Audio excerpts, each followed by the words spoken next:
Welcome to Rogers Center. This is the first of 4 games against the Boston Red Sox. Blue Jays have won 4 of the first 6 these two teams have played this season.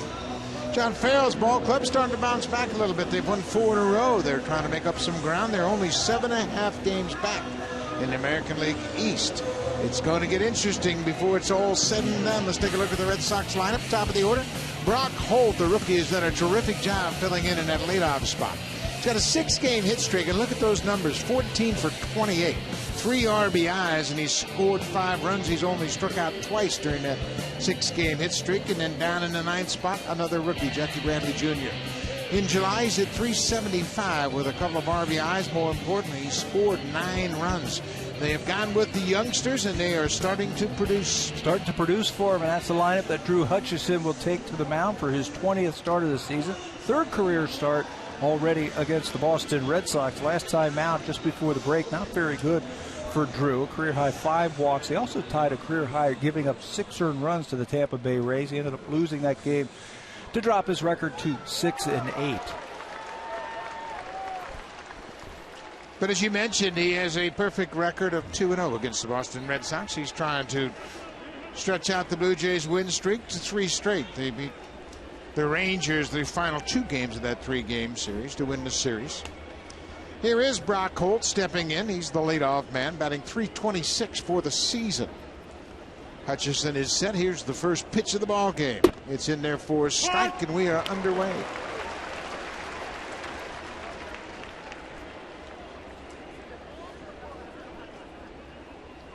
Drew Hutchison,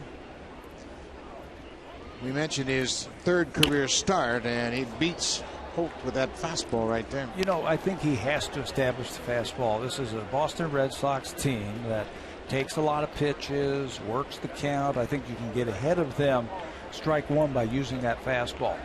That's where Drew Hutchison finds himself right now. Now let's see if you can finish him off. He does. 3 pitches, 3 fastballs, and the first strikeout of the night. Take a look at the defense. Blue Jays for the season have committed 51 errors. Melky Cabrera has been great in left field all season long. Rasmussen goes in center and right. Juan Francisco back at 3rd base. He did not play in yesterday's game. Reyes and Kawasaki up the middle. Dan Johnson making his 5th start at first, and Eric Kratz behind the plate for Drew Hutchison. Leonard Navarro fouled a ball off of his knee, so Kratz gets the start tonight. Eric making his 18th start at catcher this season. Dustin Pedroia, former American League Rookie of the Year, former MVP, having a down season. .274 with 4 homers and 37 RBIs.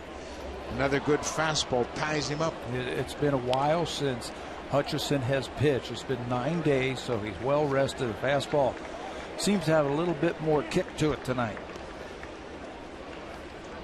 0-2.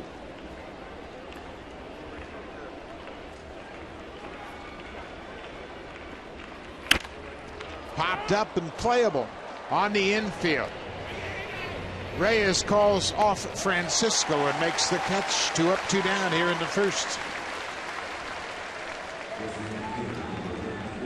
Reyes has got a lot of joy when he plays, and you can bet after he caught that ball, he turned over to Francisco and said, "Let the sure man have it." Yeah, give him the business right there. There's that pop-up priority that we were talking about the other day. David Ortiz, the DH, batting in the 3rd spot tonight. He has had a rough go against the Blue Jays this year. Just 1 hit in 5 games. He missed 1 of the 6 games so far. That 1 hit was a home run in his 2nd at bat of the season. That came against Mark Burley. And for the longest time, the only home run that Mark Burley gave up, they're going to use the shift on him. And if he wants to, Blue Jays are inviting him to go ahead and bunt one. If you need to hit that bag, go ahead. Nobody on the left side. And then Drew Hutchison might holler at you. Yeah, right. Ball and a strike, 2 outs. He rips it, but well fouled. Not much he could do with that pitch other than hit it hard, foul. That's the beauty of pitching inside right there. If you can establish inside, hitters are going to want to swing. And it's very tough to keep that ball fair. They're the numbers we were talking about. 1 for 18. He's 0 for his last 15 against the Blue Jays, including 5 walks. Good inning for Drew Hutchison. That fastball plays well early. 2 strikeouts on just 10 pitches. Sox down in order.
For John Gibbons, Reyes top of the order, then Munenori Kawasaki. He has hit well in July, and that has prompted Gibbons to put him in a 2 spot in the lineup. And right behind him, another red-hot hitter, Melky Cabrera.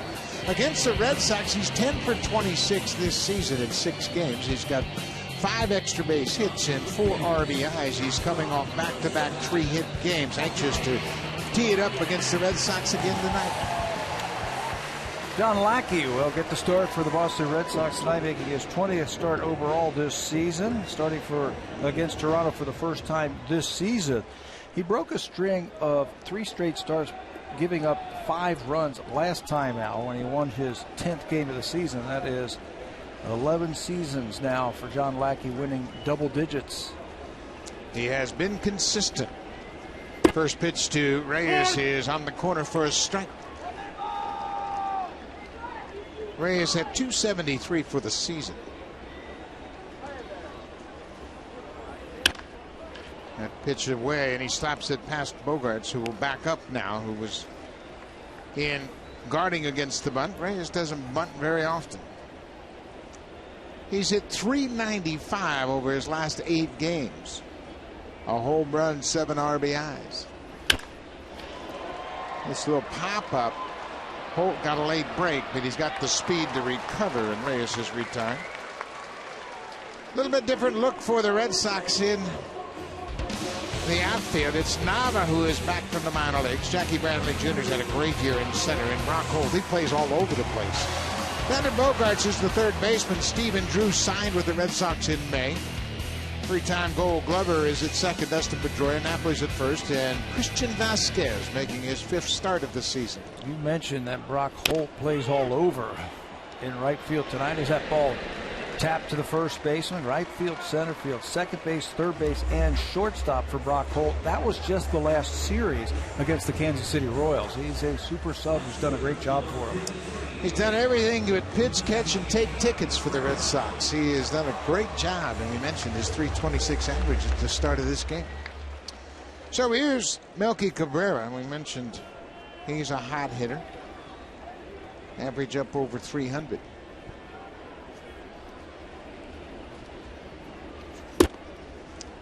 Takes that first pitch right at the knees. Larry Vanover, the veteran umpire, will call balls and strikes tonight. That's shot into the seats. Both pitchers using that fastball early. Boy, is that great to see how they're trying to establish that fastball and trying to get both of these teams in the swing mode early on. John Lackey has had a great start to his season. 10-6. Lackey missed the entire 2012 season, coming back from Tommy John surgery, and Still felt the effects of it in 2013. In fact, he left to start right here at Rogers Center in April of 2013 as he had more problems with that elbow. In his last start against the Blue Jays, he was sailing along 4 1/3. He had 8 strikeouts and was really dealing. Then he felt something in his elbow and he came out of that game and missed a couple of starts, but ended up healthy for the remainder of the season. And this year, I think because of that, he's throwing more fastballs. His fastball percentage this season is up 8%, and the slider percentage is down 9%. Throwing more fastballs. It's a good thing. Save wear and tear on that elbow. 2-2 pitch to Cabrera. Line to left field, but Daniel Nava is right there. Both pitchers need just 10 pitches to retire the sides in order. Scoreless after 1.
Players that participated in yesterday's Honda Super Clinic in Whitby, Ontario in support of Ben Shepherd. Blue Jays alumni donated their time to hold a special one-day fundraising for Ben so he could raise money to have a much-needed SDR surgery. The surgery will give him the ability to walk more easily. Collectively, more than $72,000 was raised, and Ben is scheduled for surgery in October. Congratulations to Ben and all those who participated. And for more information on Ben's journey, visit bluejays.com/help Ben run the bases. Terrific effort by everybody involved, and certainly want to thank all the alumni that made their time available and helped Ben that great clinic in Whitby, Ontario. Mike Napoli, he's starting to come around with the bat. 11 home runs, 35 RBIs after a slow start. Napoli against the Blue Jays this season has gone 5 for 11. There's a changeup that missed off the plate inside. It's 2 balls and a strike. Changeup has really been lost by Drew Hutchison the month of July. They aren't chasing it as much. He's not throwing it as for strikes. This ball is drilled high and deep to right. Rasmus looking up, and the ball is off the wall. Napoli headed for second, and he'll get there with a slide. A leadoff double for Mike Napoli. Double number 15 for the season. Well, he loves that fastball up and out over the plate. You can tie him up with a good fastball inside, but if you pitch that ball up and out over the plate where it can extend his arms, he can hit the ball a long, long way. This ball bangs off the wall, and Rasmus gets it in quickly. They're not quick enough to get Napoli. Slides in with a leadoff double. And that ball hit down low on the fence, and looked like maybe Rasmus might have had a shot, but he plays it off the wall, and Napoli's at second with a leadoff double. Daniel Nava goes after the first pitch. Just a little looper that's going to drop in front of Rasmus. Napoli went back to make sure, and now they have dropped the ball. Rasmus dropped the ball, but Napoli stops at third. So a double and now a bloop single by Nava. Red Sox have something going quickly here in the second. Colby playing deep, so he decides to take that ball on a hop. He knows how to play this fielder. When he transfers the ball from the glove to the hand, it pops out, but no harm, no foul. Napoli goes back to tag. That ball was not going to drop in at all, so he only moves up with nobody out. No harm, no foul, because Napoli moves up and Nava stays at first base. Stephen Drew, who was the shortstop last year for the Red Sox and elected to test the free agent market, did not sign with the Red Sox until the middle of May. Still playing outstanding defense for the Boston Red Sox. The bat hasn't come around just yet for him. It's 162 for Drew. Talking to some of the Red Sox coaches this afternoon, said he's starting to swing the bat a little bit better. He is 5 for his last 13 with a double and a triple, so you can see the timing. He's starting to catch up a bit. That's all it is. It's just a timing issue. When you sit out all of spring training and all of April and most of May and then try to catch up to the season, it's going to be a while before that timing comes around. It gets jammed, and that ball is popped foul into the seats. Stephen Drew signed on the 21st of May. He signed originally as a first-round pick with the Arizona Diamondbacks in 2004 and spent 7 years with the Diamondbacks in the big leagues.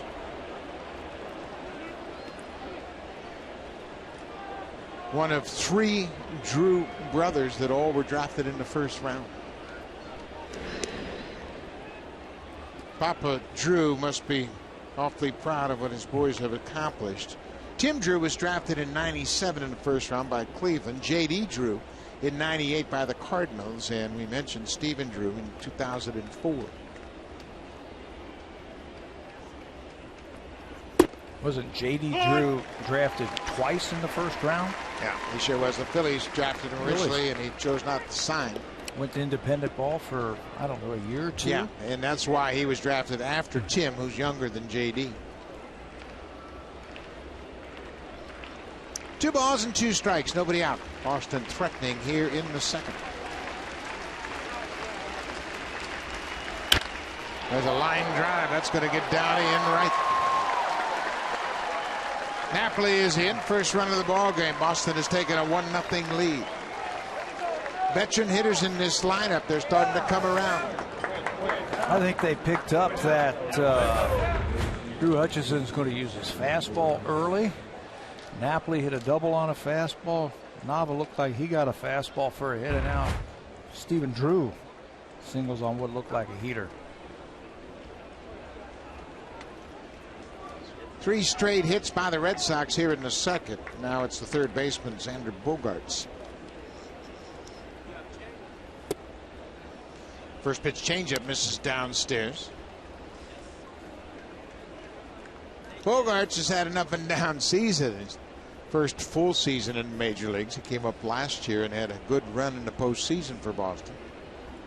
Just 21 years old, so he is learning on the job. There's not the consistency there yet for Bogaerts that you're going to need at the major league level, but you see glimpses of greatness. He's got quick bat, he's got good hands, and he's got some power, I think. 1-1 pitch. Line to Francisco, and that's all they'll get.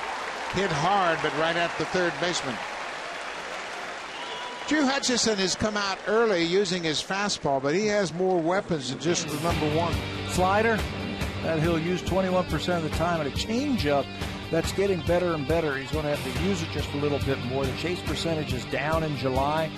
The fly ball percentage is up, and the usage is down. It's only 7% in the month of July. I think he needs to use it just a little bit more to get people off of his fastball. Jackie Bradley Jr. takes one inside. Bradley Jr. 231 average. He has a homer and 26 RBIs, but his real strength has been with the glove in center. He can really throw. He's got 11 assists already this year. Second in the American League behind Cespedes. And it's going to come around. You can see that he's a big league player, and he's got a very good idea at the plate. He'll hit strikes. He won't go out of the strike zone and get a little crazy that way. He's got a quick bat. He's hit in 10 of his last 12 games. That throws a strike. It's 2-1. Drew Hutchison, Pat mentioned his last start before the All-Star break was a tough one. Gave up 6 earned runs. That ties his career high for runs allowed. It's fouled straight back. He also had a career high 5 walks, and that's something that's really going to eat at him. Takes a lot of pride in his ability to throw strikes. Well, Tampa Bay, that was the team that he was pitching against, where he gave up those 5 walks. This is a carbon copy of that team, the Boston Red Sox. They take a lot of pitches. They like to work the count, go deep into a count, so he's going to have to continue to throw strikes. It was an off-speed pitch, had Bradley out in front.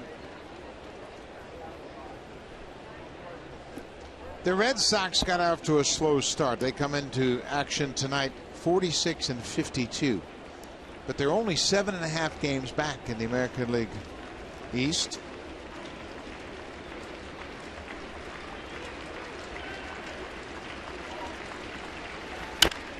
Bouncing ball. Johnson will go to second. They get 1. That's all they're going to get. First and third, 2 outs. Blue Jays on Sportsnet. Brought to you by the 2014 Honda Civic, Canada's best-selling car 16 years in a row, and the official vehicle of the Toronto Blue Jays.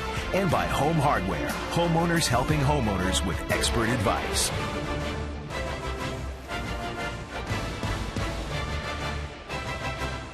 .22 degrees at the start of this game tonight. Good crowd on hand, as there always is when the Red Sox are in town. A run in. Daniel Nava had a single right behind Napoli. It was first and third, and then Stephen Drew got an RBI base hit. 3 hits in a row. Nava's now at third for Christian Vasquez, the young catcher just called up from the minor leagues. This is the 5th start for Vasquez behind the plate.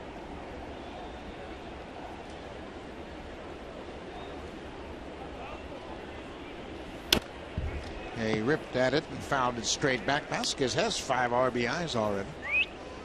He got 3 doubles. He is 23 years old. He'll turn 24 on the 21st of August. He's from Puerto Rico. This is his 7th season in pro ball. Signed out of Puerto Rico in 2008. There goes Bradley Jr. He got a good jump and no chance at all. He is now 7 for 7 in stolen base attempts. Good time to go right there. Put the pressure on. Make the defense do something right there. You've got a weapon at first base, a guy who can run like Bradley.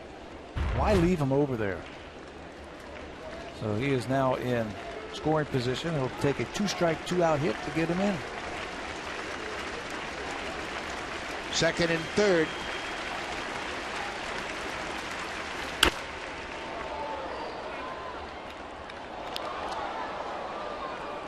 Drew Hutchison retired the side in order in the first with a couple of strikeouts, and then gave up 3 straight hits, double, single, single. Red Sox took a 1-0 lead. Now they're trying to add to that lead. Christian Vasquez, a young catcher, with an 0-2 count.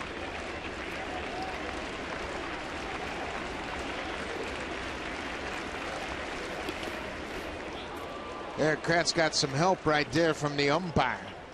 That ball skipped right over Kratz. He went down to block it. It was a breaking ball that skipped over his shoulder and hit the umpire. And you have no idea on a breaking ball where that ball's going to bounce. So you just got to get a piece of it. Get a piece of your body in front of it and just keep it in the dirt area.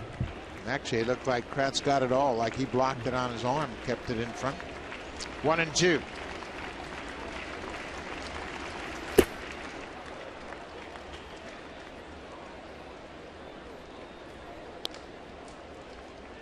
The Red Sox really have nothing to lose. They're the reigning world champs, and they will gamble. They will throw caution to the wind. They've got a lot of confident guys in that dugout that think they're still in this pennant race. Oh, they're still in this pennant race. You mentioned 7.5 games. That's a lot in September. It's July. I mean, there's still 2+ months to play. Another nice block by Kratz. Full count. And it's a proud team also. You mentioned the reigning World Series champion. They don't want to be the World Series champ that ends up in last place. They want to play. They want to win. There are the standings right there. The Rays and Red Sox. 7.5 games out, 4th and 5th. Tampa Bay has won 5 straight. The Boston Red Sox have won 4 straight. Yankees have won 3 straight. The Blue Jays have won 2 straight. Everything's starting to bunch up. 3-2, 2 outs. Bouncing ball off the plate. Hutchison bare hands and drops the ball. Nobody had much of a chance to make a play on that chopper. He hit right off home plate. Daniel Nava comes in to score the second Sox run this inning. We don't know Christian Vasquez that much. He's only had now 14 at-bats in the big leagues, but you got to figure that he doesn't run all that well, so you can grab this one with your glove, plant that right foot. Looked like Hutch wanted to grab it with his bare hand, jump up into the air and make a circus play. Catch that ball fundamentally with the glove, plant the right foot, throw a strike over to first base, and you're in the dugout. Yeah, just making a general decision that the catch is not going to be a real burner. You had a little more time than you probably expect. Drew Hutchison, for the season, has had a roller coaster ride, especially here at home. You look at the difference in his splits home versus road, and it's across the board. And you can see that earned run average under 3, double that when you go on the road. That 675 earned run average at home is the second highest in Major League Baseball this season. Only Colby Lewis of Texas has a higher earned run average at home than Hutch.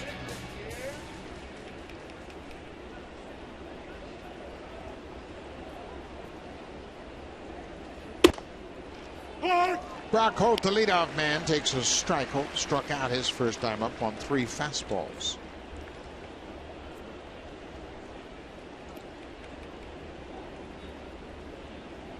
Oh, and 1, 2 down. You mentioned the differential between home and road ERA. Drew Hutchison has the largest differential between road and home ERA in the majors. 3.78 to be exact.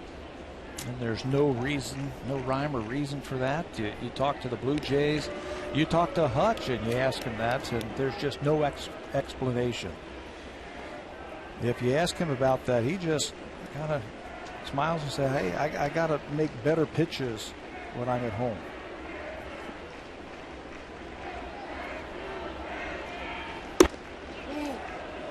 Two balls and a strike. That fastball just missed the outside corner. Brock Holt. He's got a .344 batting average on the road. That's the 4th highest road batting average in the majors.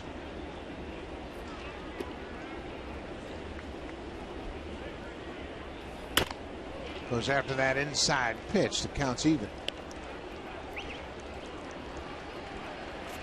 Been a long inning for Drew Hutchison. He had a 10-pitch first inning and a 30-pitch second inning. That's why Pete Walker went out to give him a little bit of a breather. Give him a little bit of a blow and slow him down just a little bit. Right now it looks like Hutch wants to get a little bit too quick right here and make this pitch. Slow down, take a deep breath, execute something right here, get in the dugout.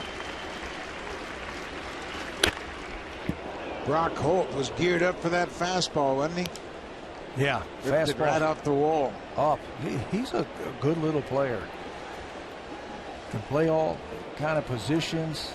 Since they have moved him into that leadoff spot, he has the most hits in Major Leagues with 75. He signed out of Rice University in Houston with the Pittsburgh Pirates in 2009. He was traded to Boston in a deal that included Mark Melanson going to the Pirates. Another nice block by Kratz. He's done a good job.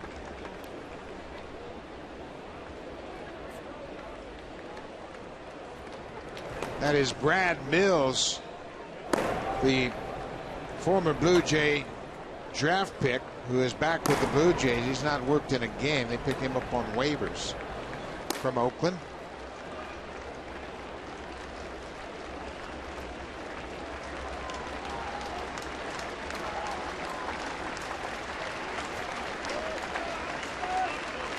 There goes the runner. The ball is hit foul on the 3-2 pitch. Vasquez was off on the pitch. 2 runs in this inning. 2 runs on 4 hits so far.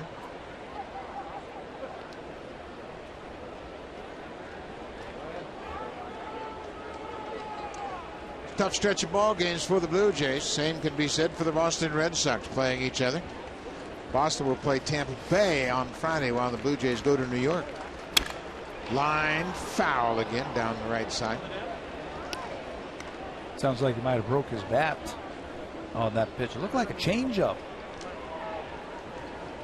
from Drew Hutchison. Not a bad idea right there. Had him out in front. Hutchison pitched on Saturday before the All-Star break. He went 5 1/3. He's already thrown 44 pitches tonight.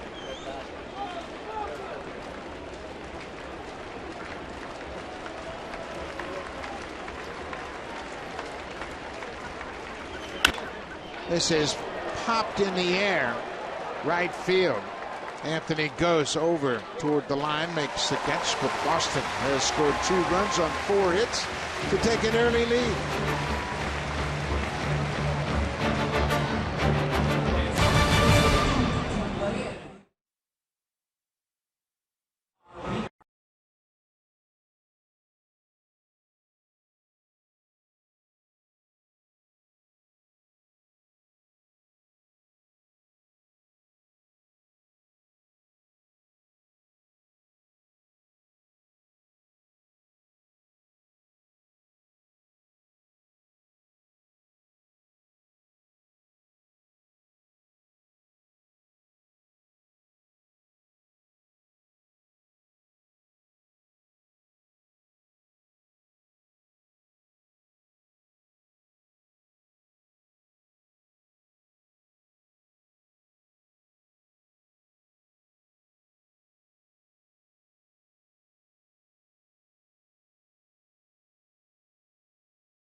Blue Jays on Sportsnet.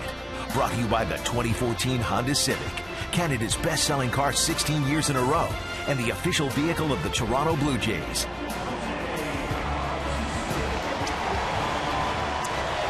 Well, the Blue Jay fans are going to have to root for the home team to get out of an early hole. They fall behind 2-0 to the Boston Red Sox. Eric Kratz talking to his young pitcher on the bench after that long inning for Drew Hutchison. Red Sox scored 2. Jose Bautista takes a pitch inside from John Lackey.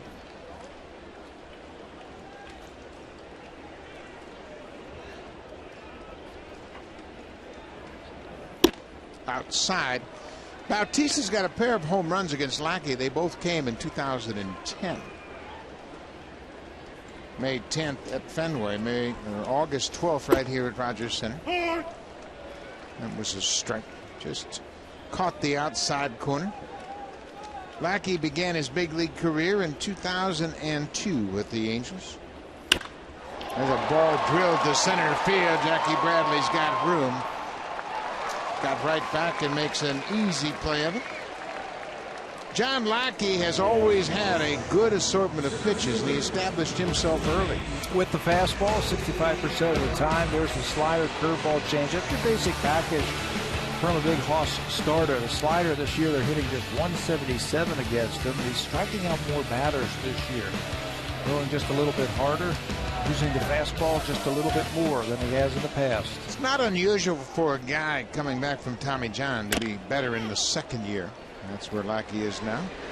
Napoli will go to the bag and beat Colby Erasmus. 2 quick outs here in the second. Boy, you talk about what a veteran pitcher wants to do after his club has scored.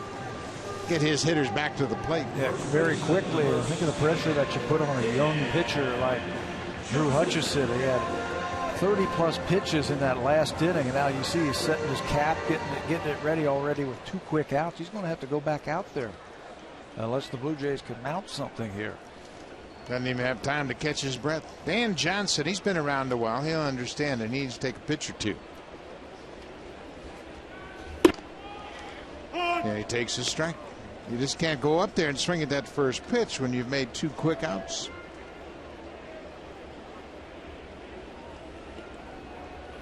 Conversely, pitcher knows that too, who's been around a long time, Lackey.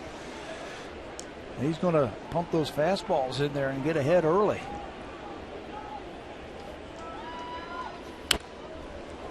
Johnson has a home run against John Lackey, but it came way back in 2007 when he was playing with the Oakland A's. The Angels at the time were 3.5 ahead in the AL West, and Johnson hit that home run. This has popped up middle of the diamond. The shortstop Stephen Drew calls for it, and the inning is over. It took John Lackey just 9 pitches to retire the side in order. Drew Hutchison quickly back out to the mound.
.ca cover every angle of the Toronto Blue Jays. Breaking news, photos, videos, and tweets. A one-stop shop for everything Blue Jays. The Blue Jays Rundown only on Sportsnet.ca. And if you check out the rundown, you'll find out that the injured players are progressing quite nicely. Brett Laurie today before batting practice was going through a strenuous workout. Yeah, he was doing agility drills today, taking some ground balls over at third base, doing everything but gripping a baseball bat. An update on Edwin Encarnacion. Tomorrow he'll be on the field taking batting practice down in Florida. He'll also take some ground balls tomorrow. Adam Lim will take BP on the field tomorrow down in Florida. No ground balls. And Dylan Reimald up to soft toss and catching on the field, but no running.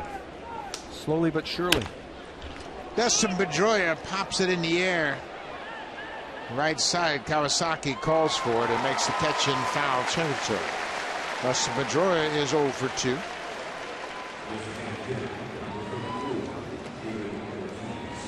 Top of the order so far, 0 for 5 against Drew Hutchison. Rest of the order's done all the damage.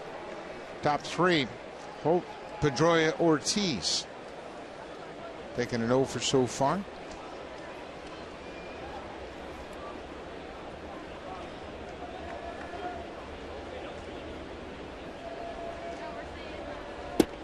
Breaking ball for a strike as they have mixed it up a bit, second time through the order. Ortiz is now 38 years old. He's got over 15 years of major league service.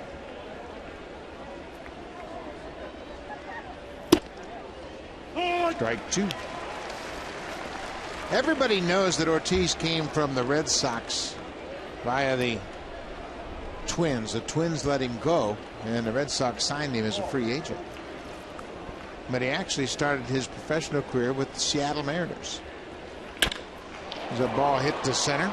Rasmus has plenty of room. Ortiz is retired. 2 down.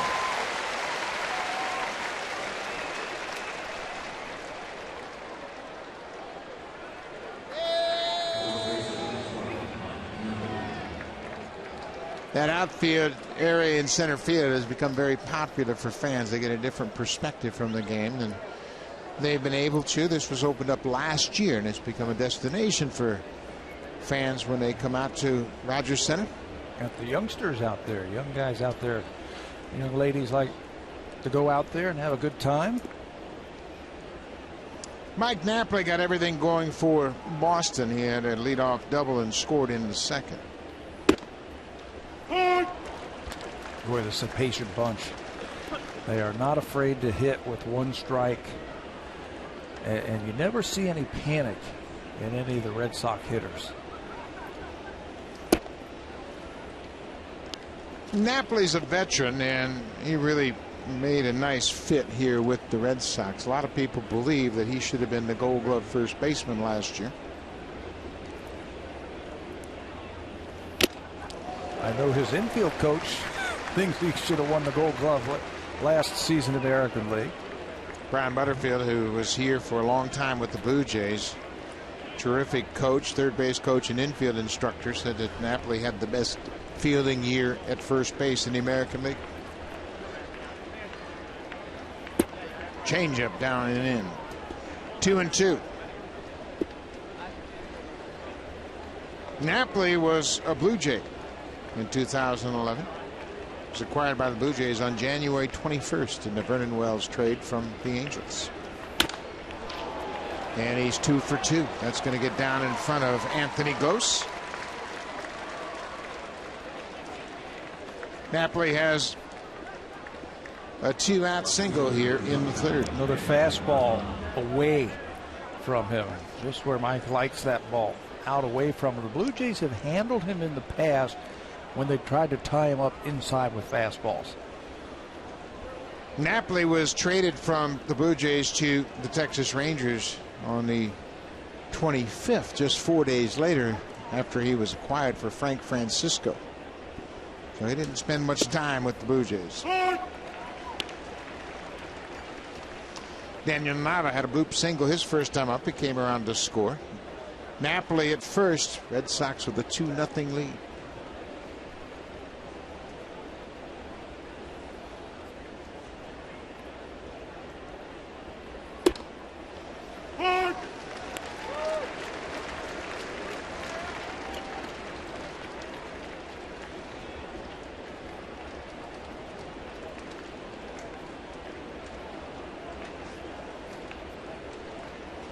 Napoli at first. Nava behind 0-2.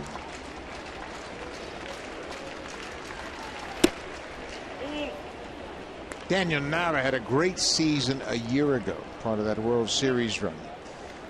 He hit .303 for the season, hit 12 homers and drove in 66. You need guys to have career years if you're going to do what the Red Sox did last year, win the World Series. He hits the ball all over the place, has a great eye. He'll see a lot of pitches also. Hits the ball right back through the middle. That's why that defense, it almost looks like the Blue Jays have 3 infielders in the middle of the diamond. How about that for a configuration? Yeah, it reflects the fact that he will use the whole field.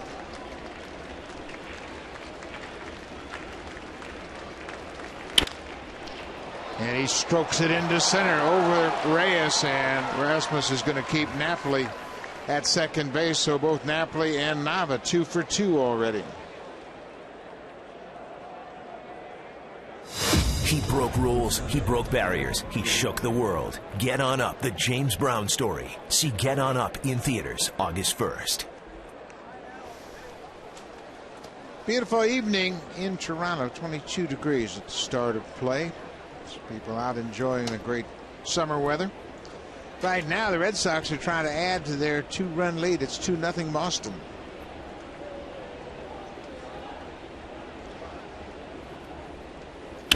Stephen Drew hits it high and deep to right. Anthony goes back at the wall. Gone. Home run, Stephen Drew. For Drew, just his 3rd home run of the season. Comes with 2 outs. 2 outs, nobody on, 2 strikes on Mike Napoli, and they start a rally. They get 3 runs.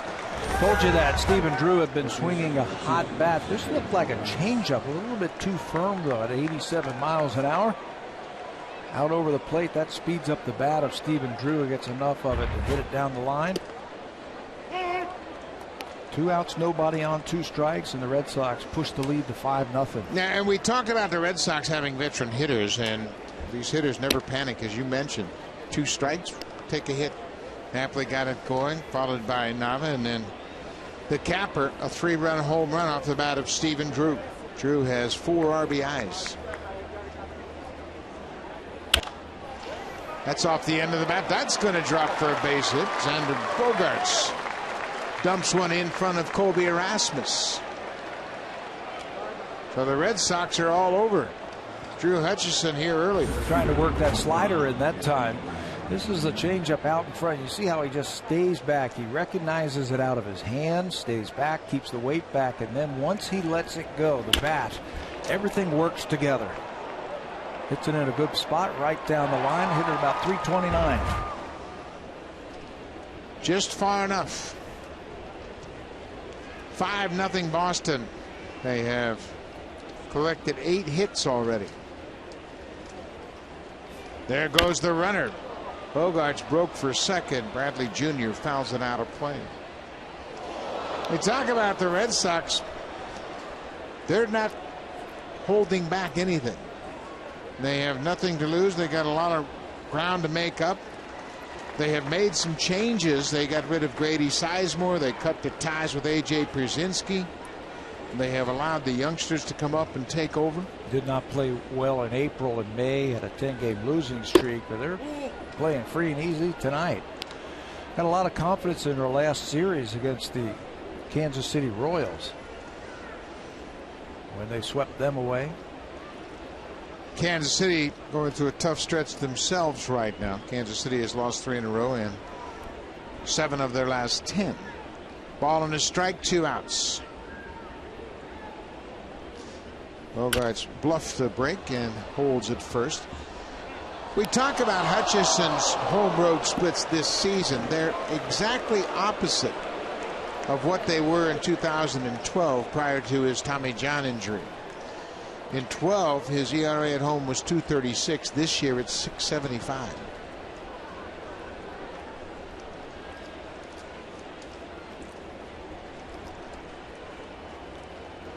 There goes Bogaerts. Base hit to right field.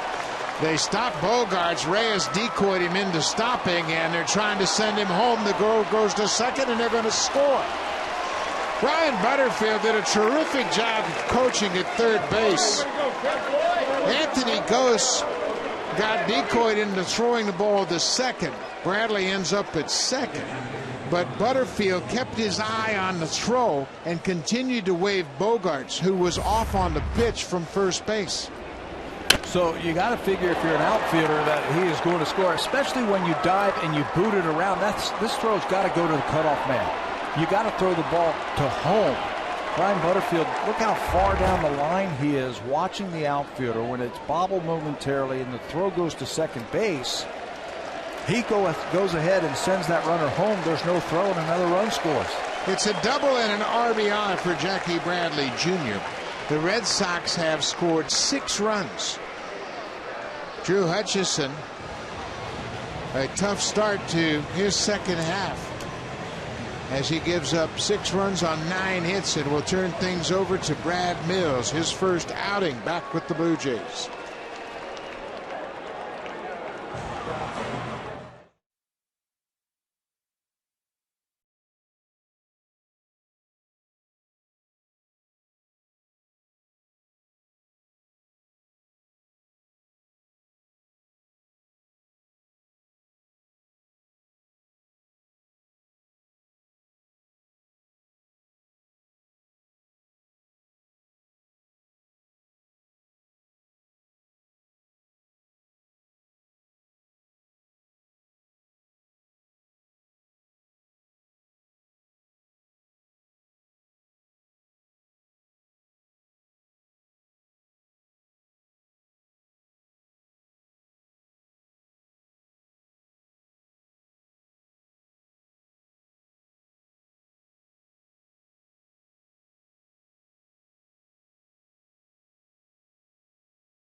World's best-selling tequila. Have a story with Jose Cuervo. With the super slow-mo, you can really get the feel of what was coming from Drew Hutchison. Looked like a changeup, and watch how that ball floats over the middle. That is a 3-run home run by Stephen Drew. You want that ball tailing down in the way, get it off of the barrel of the bat that time and stay right over the middle of the plate. That made it 5-0. Disappointing start for Drew Hutchison as the Blue Jays trying to get off to a good start here in the second half. They're going to play some big games, and they're going to have to stop the bleeding right here, and they call upon Brad Mills, who makes his first appearance back with the Blue Jays. Mills is now the long man as Todd Redmond has been bumped up to some more important innings for the Blue Jays. A long man out of the bullpen. There are his numbers when he was with Oakland. He made 3 starts, 1-1 record. Left-handers hit .294, right-handers .292 against Brad. Doesn't throw hard, fastball, changeup, and a big curveball. Brad Mills spent parts of 3 seasons with the Blue Jays. He made 9 career starts with the Jays. In Oakland, as Pat mentioned, 3 starts, a 1-1 record. But as the A's added to their starting rotation with Jeff Samardzija and Jason Hamill, not only did they jettison Brad Mills, they also sent Tommy Malone back down to the minors, and Malone has since asked for a trade. What's their number? The ball is hit high and deep to left, but Melky Cabrera has room. Mills throws 1 pitch to end the inning. It's Christian Vasquez. But another big inning for Boston. 4 runs. They've taken a 6-0 lead.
Wednesday, July 23rd, these Blue Jays will take on the Red Sox. It's a 7:07 start. First 20,000 fans receive a Blue Jays downloadable music card. Call the Jays for tickets at 416-341-1234 or log online at BlueJays.com to order your tickets. Blue Jays Music Night presented by TD this Wednesday.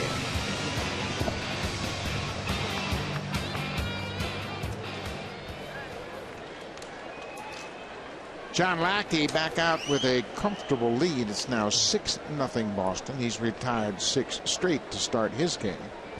Eric Kratz, the catcher. He takes a strike.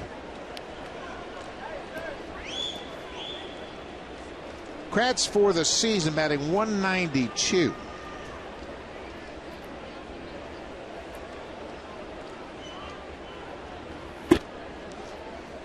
Strike 2. John Lackey has thrown just 21 pitches, 10 in the first and 9 in the second. Now 2 more here in the third. He's been throwing a lot of strikes. Yeah, I think you should expect that with a 6-0 lead. He's going to come right after you. That's 3 straight fastballs.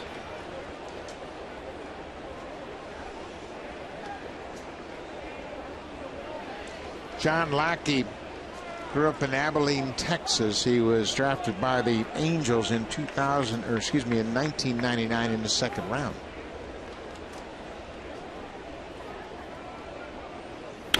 He came up that rookie season in 2002, went 9-4 during the regular season, but he made 2 starts in the World Series against the San Francisco Giants, including a decisive Game 7 start. He was the winning pitcher in that World Series finale.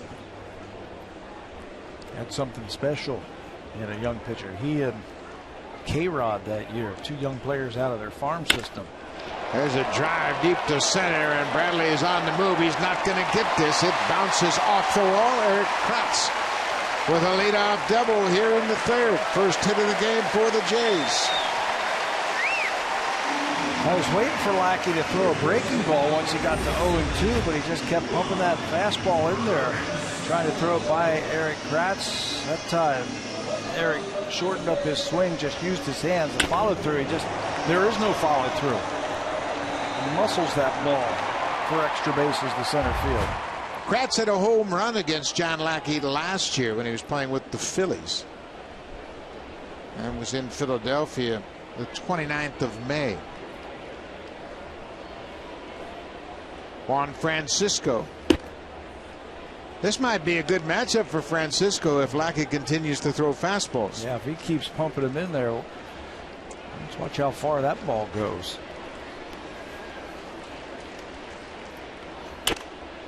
Well, he got a fastball. He was late on it.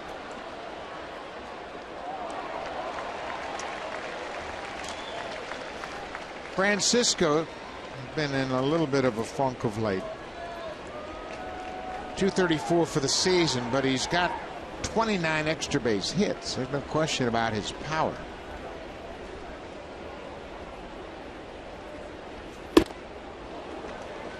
Lackey continues to pump that fastball. How about that for a challenge right there? That one, 95 miles an hour, got by him. One problem has been he hasn't been able to lay off of the pitches once he gets to 2 strikes, especially the breaking ball out of the strike zone. Texas threw him fastballs when they got to 2 strikes, and they went upstairs to get him. That was on Saturday. Fastballs in the upper parts of the strike zone. All strikeouts in his last 5 at bats.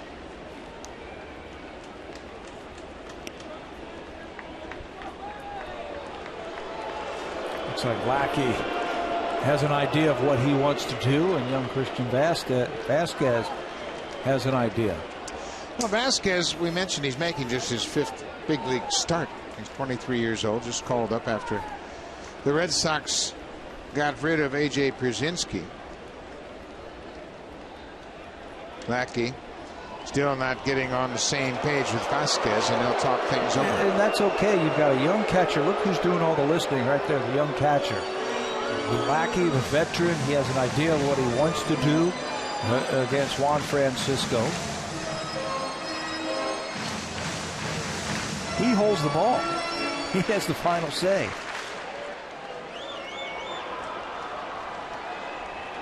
Now they should be set, having talked this pitch over. 1-2.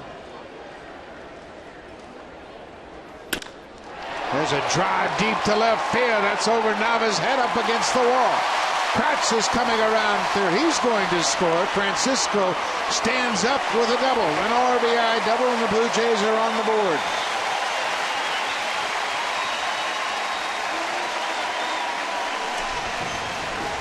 He went with another fastball. Did not get it up where he wanted it. Looked like he wanted to go up and away with a fastball. Caught too much of the plate. We have seen Francisco do that before. Cincinnati homered to left field on a 2-strike fastball. This one over the head of Nava for extra bases. So Francisco gets the Blue Jays on the board. Back-to-back doubles here in the third. Anthony Ghost takes a rip at that fastball.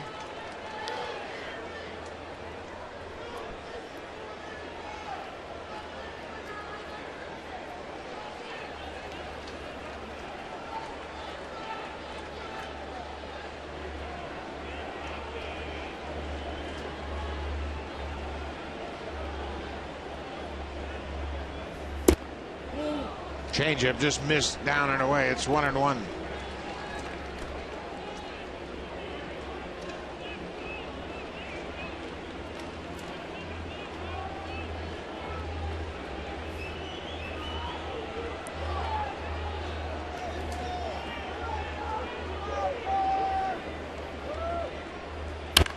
Breaking ball hit to the second baseman, Pedroia. Francisco goes from second to third. One down. John Lackey, we mentioned he missed the 2012 season, but since he's come to Boston, he's made 9 starts against the Blue Jays, and he has been hit hard. Yeah, he really has. 9 starts, ERA of almost 9, with a very high whip and a high batting average. It's the first time this year that he has faced the Blue Jays, and just the second time in the last 2 seasons against Toronto. Mentioned he made a start here in April of 2013 and left with an injury.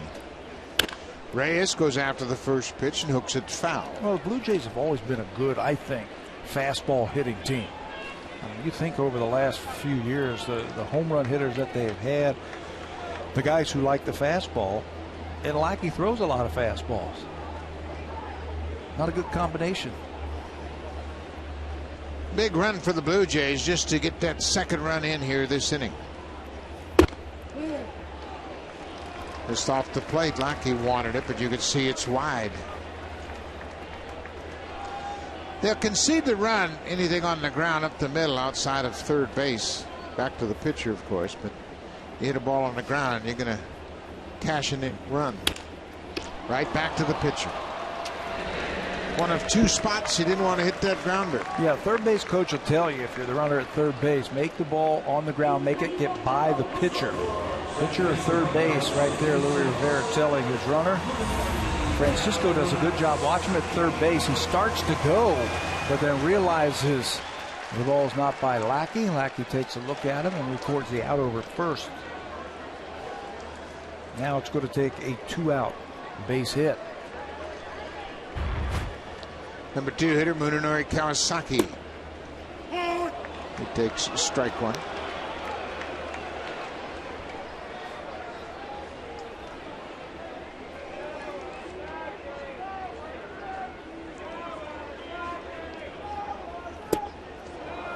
Lackey drops the breaking ball in there. It's 0-2 quickly to Kawasaki.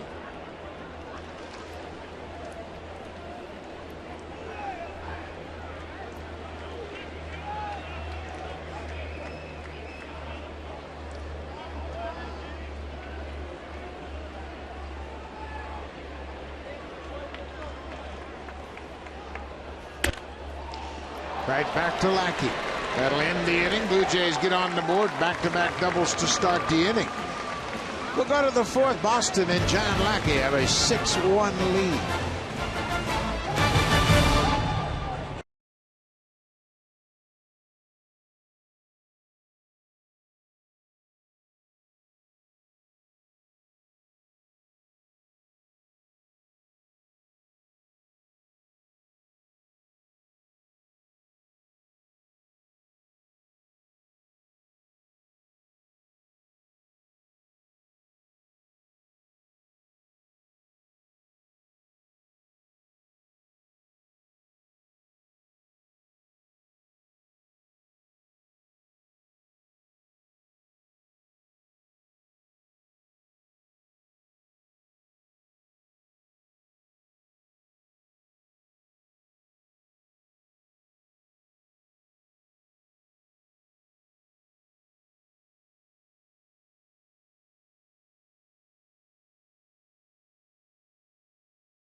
Zone are proud supporters of the Jays Care Foundations.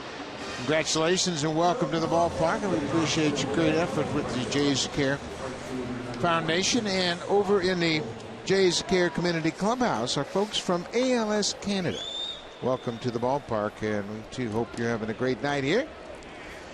During the last half inning, catcher Christian Vasquez went down and sat next to the starting pitcher. Vasquez just in his 5th career start in the big leagues.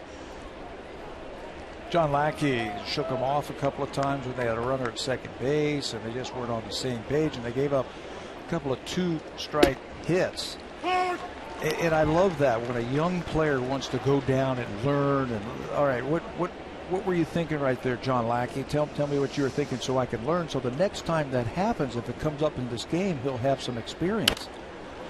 I can relate to that. I was a 20-year-old catcher in the major leagues in Kansas City in 1969. I made the jump from A-ball all the way up to the big leagues. And there were guys that I was petrified of. I mean, literally petrified. Wally Bunker and Dave Moorhead and Roger Nelson, some of the veterans on that expansion team. And, you know, some of them were pretty rough. There's a ball driven toward the gap, and that's going to get down and go all the way to the wall. Brock Holt is around first. He's headed for second. And he made a big turn, but he stops at second. Leadoff double for Holt. The 2014 Honda Civic, Canada's best-selling car 16 years in a row, and the official vehicle of the Toronto Blue Jays.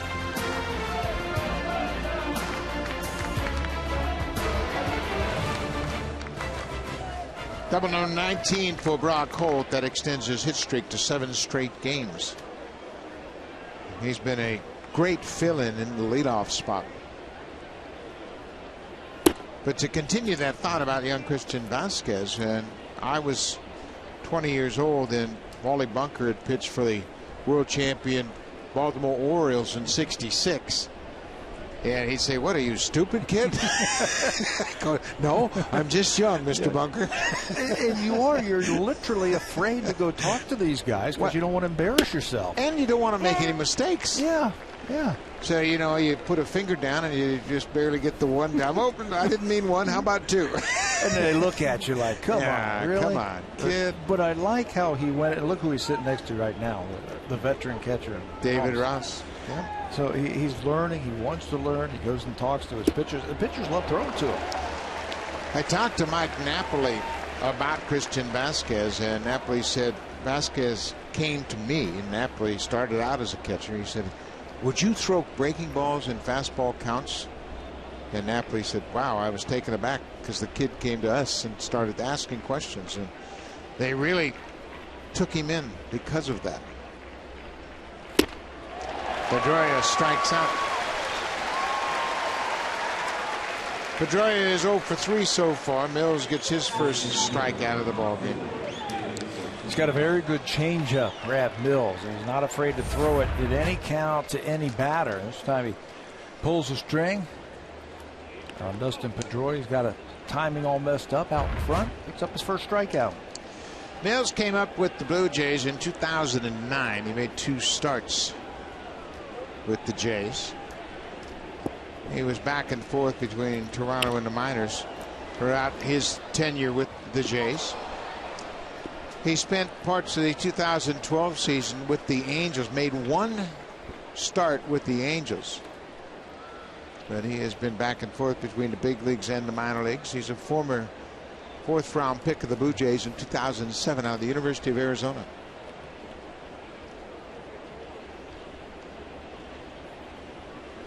David Ortiz behind 0-1.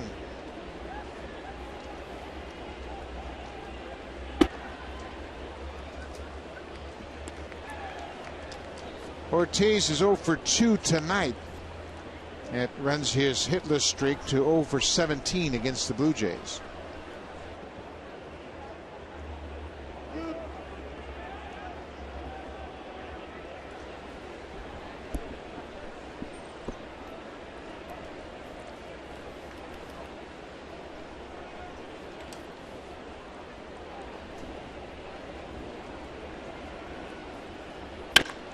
There's a deep drive to center field. Rasmus is back at the track, at the wall. Home run, Ortiz.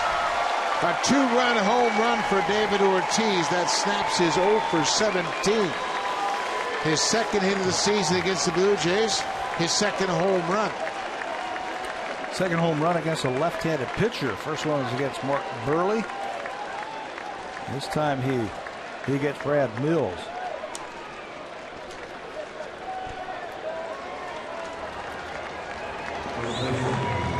8-1 Red Sox, a no-doubter to center. That fastball, he's got great plate coverage.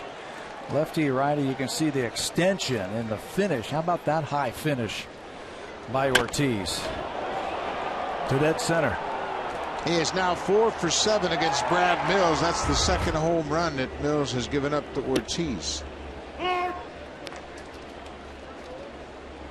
Stephen Drew with a 3-run home run. David Ortiz with a 2-run shot.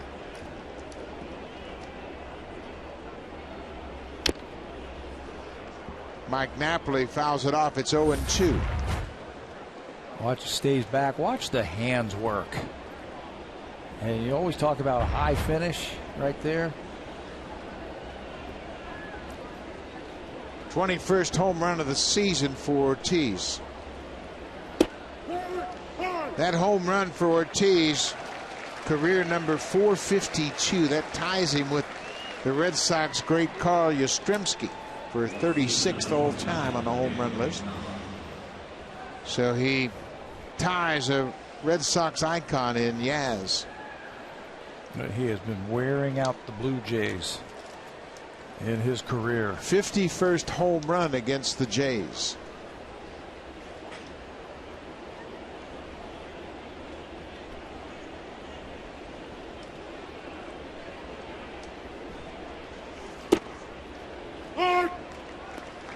Ortiz is also connected 34 times in this ballpark.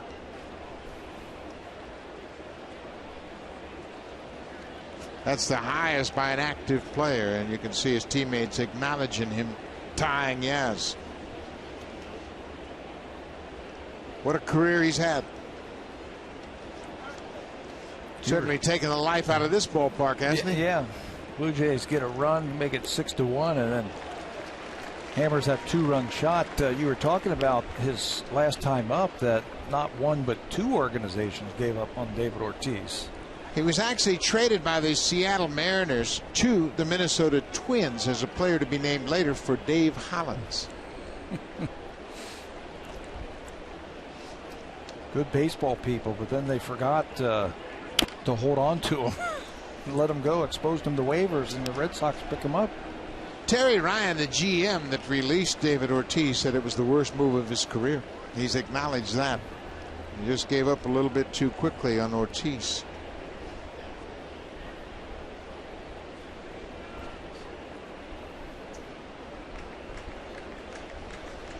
0-2 to Daniel Nava. He's 2 for 2 so far. Switch hitter batting right-handed for the first time.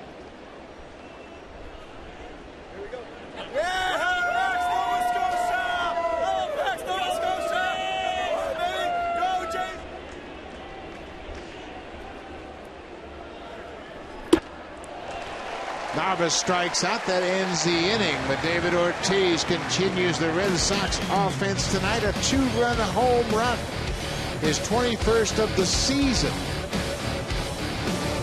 8-1 Boston.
Rangers today for just $24.99 when you upgrade or switch to select new Android phones on a 2-year share everything plan.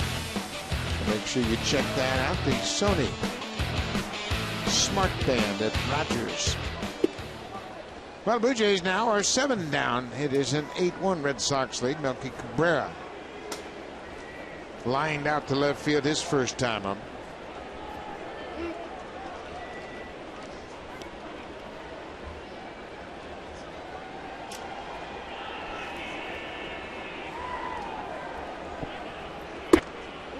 Melky Cabrera with back-to-back 3-hit games.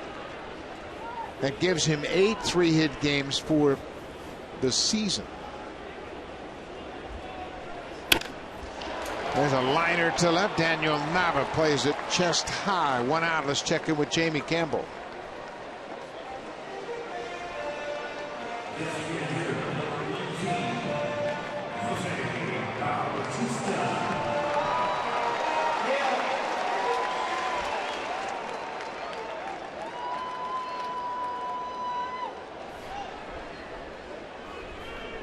Tie ball game in New York as the Rangers are hanging tough with the Yankees. Adrian Beltre with the RBI.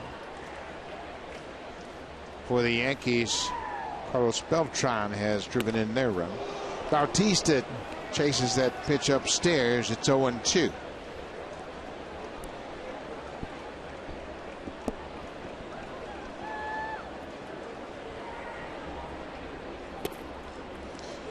We mentioned the Blue Jays in our opening missing 3 of their key components to their offense in Edwin Encarnacion, Adam Lind, and Brett Lawrie. Lind has put up ridiculous numbers for his career against John Lackey. 15 for 28, a .536 average. Going to have those kinds of omissions throughout the matchups until those 3 good hitters get back. Yeah, and Edwin Encarnacion been the Blue Jays' most productive hitter this year. You take him and what Lind has done in his career against the Boston Red Sox, it's tough to score runs. Nice play by Stephen Drew. Backhands, throws out Bautista. Well, it's not going to get any easier for the Blue Jays. You see, they have the Red Sox here for 4, and then they go to New York, take on the Yankees for 3 at Yankee Stadium, and move into Fenway Park. So it's a real test. And you know what? You've got to step up to the plate, beat the big boys. And right now, you find yourself 3 games back. But certainly, this could be a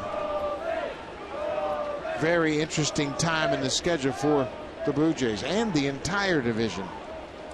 Well, no question that this is a big time for the Blue Jays, and unfortunately they have to do it without those 3 hitters that you were just talking about. They have to pull up their bootstraps and just let's go. Just somebody's got to just say, okay, next man up. Let's go out there and just play the game of baseball. You can't worry about that. Yeah, and you've been on teams where veterans will come in the clubhouse after a tough loss and throw things around the clubhouse and say, okay, that's it. We're not losing anymore. Somebody's got to get it done. But the Yankees have lost 4 starters. Tampa Bay has lost Will Myers. I mean, everybody has issues. Everybody has players on the DL. But since the 25th of June, Tampa Bay has gone 16-5. Second only to the Angels, who've gone 17-5. And they have gained 8.5 games on the Blue Jays in the standings. So the division is bunching up. Tampa Bay has gained 8.5 on the Jays, 5 games on the Yankees, 4.5 on the Red Sox, and 3 games on the Orioles since the 25th of June. Tell you what, nobody was feeling sorry for Tampa early in the season. Colby Erasmus strikes out. The Blue Jays go quietly in their half of the 4th. We'll go to the 5th. It's 8-1 Sox. Now it's time for a Blue Jays Central Update. Here's Jamie Campbell and Greg Zahn.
Canada and Little League Canada. Moncton, New Brunswick, July 31st and August 1st at Kiwanis Park. The instructors include Roberto Alomar, Sandy Alomar, Jesse Barfield, Devon White, and Dwayne Ward. Visit BlueJays.com/Baseball Academy for more information. Toronto Blue Jays are proud supporters of amateur baseball across Canada. Chip camps are alive and well, and they're doing a great job from coast to coast. Make sure you check it out when it comes to your neighborhood. That neighborhood is right here in Toronto. It started today. High and deep to right. Stephen Drew put a charge in it, and it's going to go into the second deck, but foul. Yeah, I noticed you were limping around here in the broadcast booth a little bit. You were participating in that clinic. Yeah, my elbow's gone and my hip is gone after today. 4 hours down on the field. Got to work with Alex Gonzalez today at shortstop and Robbie Alomar. In fact, I used a Robbie Alomar fungo bat today. And I wanted everybody to know that he's got his gear in the Jays shop. If you want to buy some of Roberto Alomar baseball equipment. Yeah, he has a baseball equipment company, and there's Robbie right there, who's involved in all of the Blue Jays clinics. Tell you what, he watches every game. He was telling me stuff today that you have to watch the team day in and day out like you and I do. He was telling me stuff. I'm like, how did you know that? Because I watch. He loves the game. And the veterans also say they watch every single game on television. Pat Henkin was here before the ball game. He is in town for a while, and he too said he watches every day with his father Pat, who's been ill. But Pat Jr. told us some great news today that his father is feeling much better of late, and we're glad to hear that. And he watches every baseball game.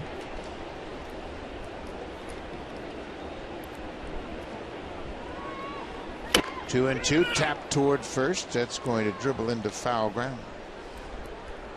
The alumni, they watch. There's George Bell with Cito Gaston, Paul Beeston. Howie Starkman enjoying his retirement on the left, former PR director for the Blue Jays forever and ever. Just about every one of them came up to me today and said, hey, we'll be out in Saskatchewan and we'll watch you and Buck on television, watch the Blue Jays. Got to find out what our team's doing. That's Lloyd Mosby. He loves watching. Jesse Barfield. There are an awful lot of the former players that really pay attention and pull for the team. They've got great memories of their association with the Blue Jays and Toronto and Canada in general. I mean, they have a lot of fond feelings, and that's why they come back to participate and help out. Stephen Drew with a full count. Takes ball 4. He's been on base 3 times tonight. We talk about the AL East and how it's all jammed up, and we'll give you the evidence here. Tightest divisions, games between 1st and 5th. The AL East separated by just 7.5 games. The AL Central 11. Same for the National League East. But the Blue Jays, they're in a dogfight in this division. There are 5 teams capable of winning. We have said this since April. I don't care who gets out in front or what's going on in April, May. This is going to go down to the wire. And I think every single team in this division has a chance to win it. I mentioned that to Dustin Pedroia before the start of this game. He had a big smile on his face. He said, yeah, it's going to be fun. And it's meant to be fun. Pennant races are meant to be enjoyed. These guys have been down this path before. They are the reigning champs. Dustin Pedroia has been there a few times, and that's why you play. Some people love it and love being in the competition and in the moment. Some other people, they shy away from it. They don't want any part of it. Xander Bogaerts waits back on that breaking ball and hits it into right field. Terrific piece of hitting. The ball gets off of Reyes' glove, and now Francisco misses it, and the Blue Jays are kicking it around.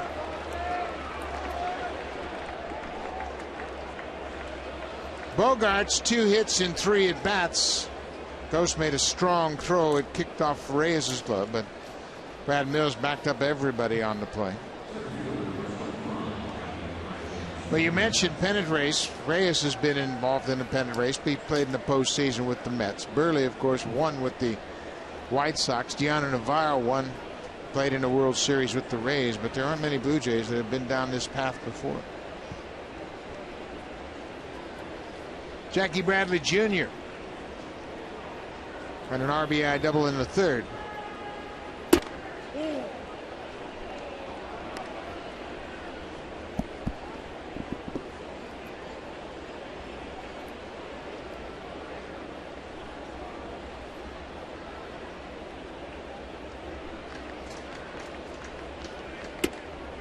Ball 2 inside.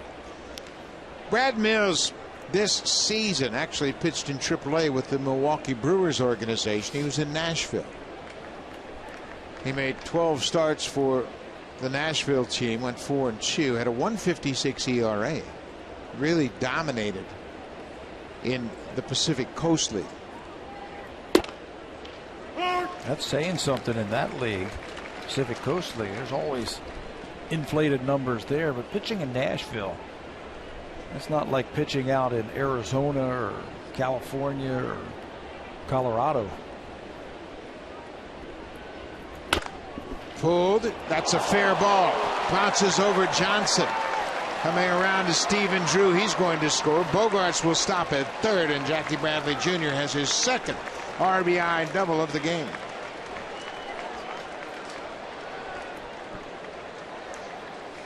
Well, the Boston Red Sox are playing like reigning world champs, that's for sure. Yeah, catching a break right here. It looks like another changeup that's pulled down the right field line, and it hits the bag. Dan Johnson, the first baseman, goes over, thinks he has a shot at it, but it hits the bag, kicks up over his head, scores 1 run. Bogaerts goes to third. Jackie Bradley with another double. Christian Vasquez, the catcher, he had an RBI single in the second. He's already got 6 RBIs.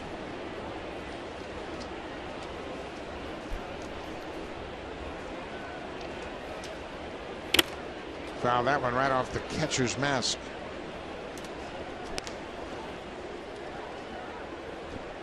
Vasquez 1 for 2. Now has 15 at bats and 6 RBIs.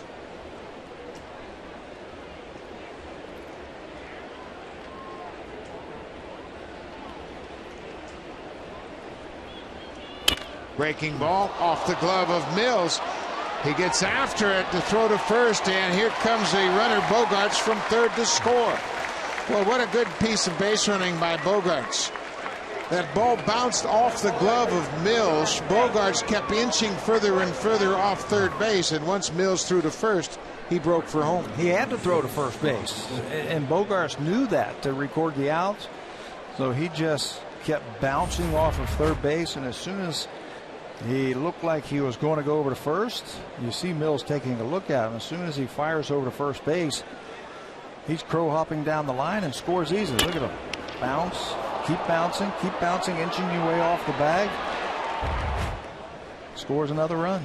Just pure instincts right there. He just kept his eye on the play and kept bouncing further and further off third. And you know what he does?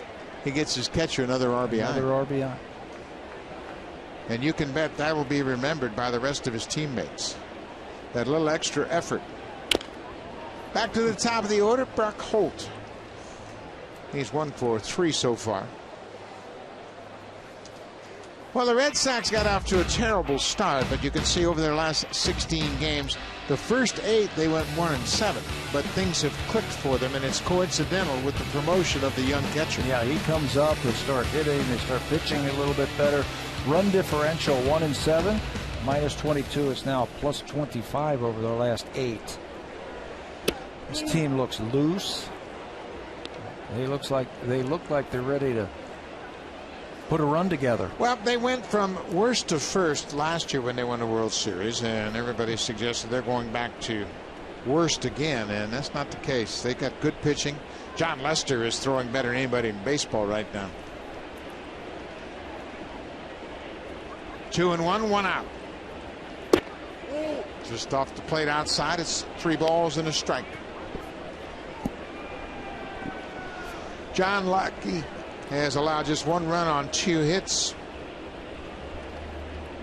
And he's just sitting back saying, go ahead, boys. Yeah. Just do your thing. I'll rest here as long as you need me to. Just keep hitting. Base hit up the middle. Jackie Bradley Jr. is being waved around third. Brock Holt will pick up an RBI, his 23rd of the season. Holt has hit 4 times already tonight. He's got a multi-hit game. It's only the 5th inning. Another RBI. Brad Mills has got to get the ball down. He's getting beat because these pitches are belt high over the middle of the plate. A team that is as hot as the Red Sox swinging the bat. We just showed you over the last 8 games. The run differential 25. You start making pitches like that, they're not going to miss them. Lots of Red Sox fan in attendance, and they can smile about this early start. First of 4 games here at Rogers Center. The Blue Jays, coming into this game, had won 4 straight against Boston after losing the first 2. Well, here's another thing, that a predicament that John Gibbons had, because Drew Hutchison only went 2 2/3. Someone in the bullpen is going to have to eat some innings tonight. 4-game series, you can't empty the bullpen on the first night. And that's a tough call for a manager. He knows somebody has to take one for the team, and that somebody might be Brad Mills tonight. He stretched out because he was a starter those 3 starts with the Oakland A's. So he can throw up to 100 pitches tonight. It's just how far are those 100 pitches going to take him. 2 balls and no strikes.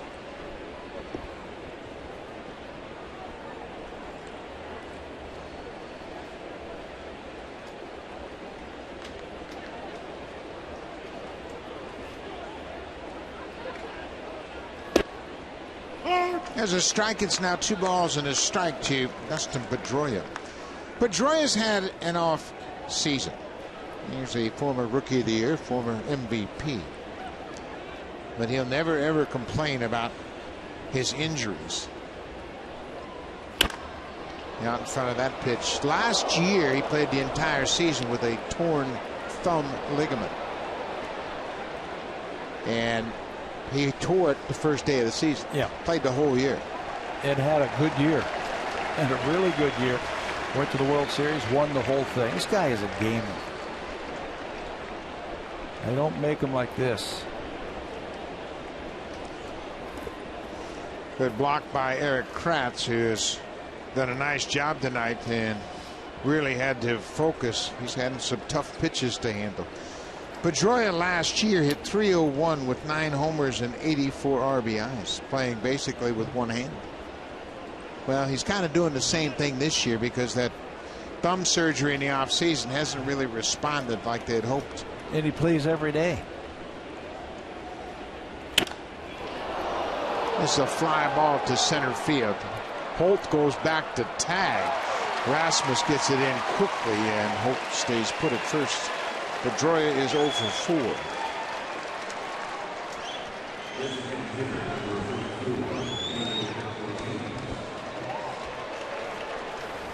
Two down. David Ortiz will step to the plate. He homered his last time up. His 51st career home run against the Blue Jays.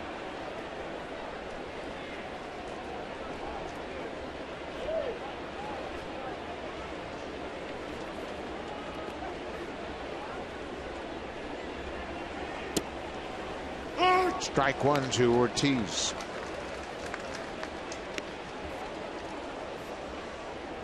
Blue Jays have handled him very effectively most of the season. Those 2 hits he had all year, just 2 hits, they were both home runs. 0.56 average coming into this game this season. As you mentioned, his career, 51 home runs now, 209 games.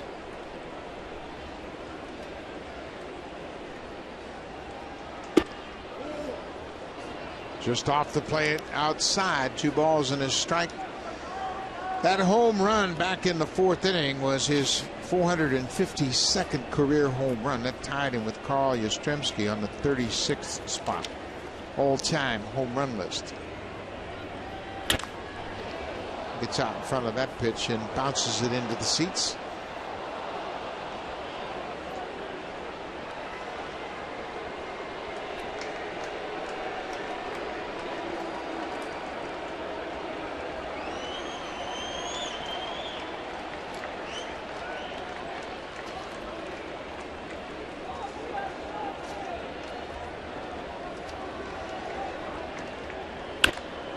There's a deep drive to right. Goes his back at the track, at the wall. Jumps. It's gone. A 2-home run game for David Ortiz.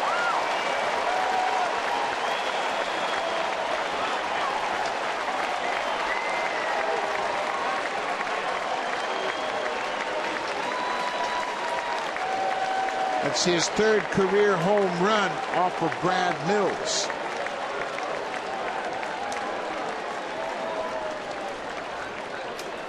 Red Sox have had 2 home run games 3 times this year. David Ortiz has done it every time.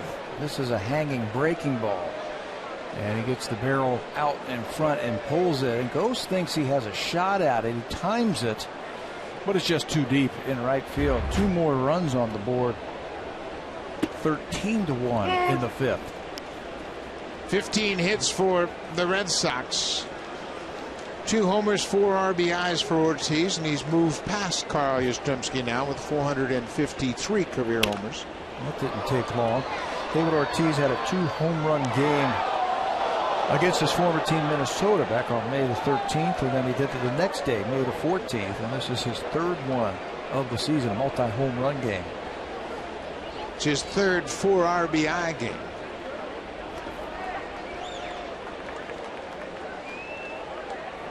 One ball, 2 strikes.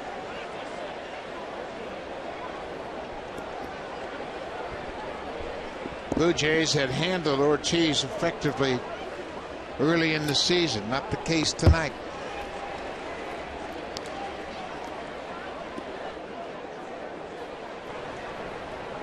Rob Rasmussen has just been added to the roster. Sergio Santos was designated for assignment. The Blue Jays have 4 left-handers in their bullpen.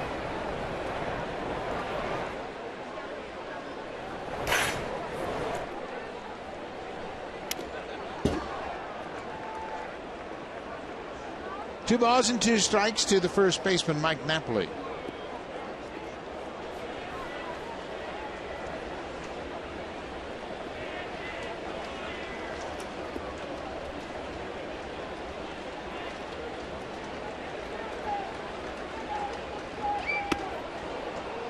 Now it's a full count.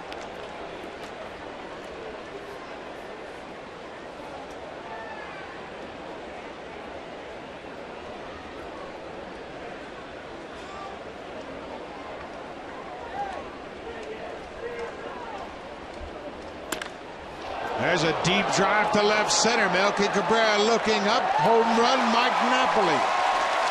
It's a 4th home run the Blue Jays have hit tonight. Napoli is 3 for 4.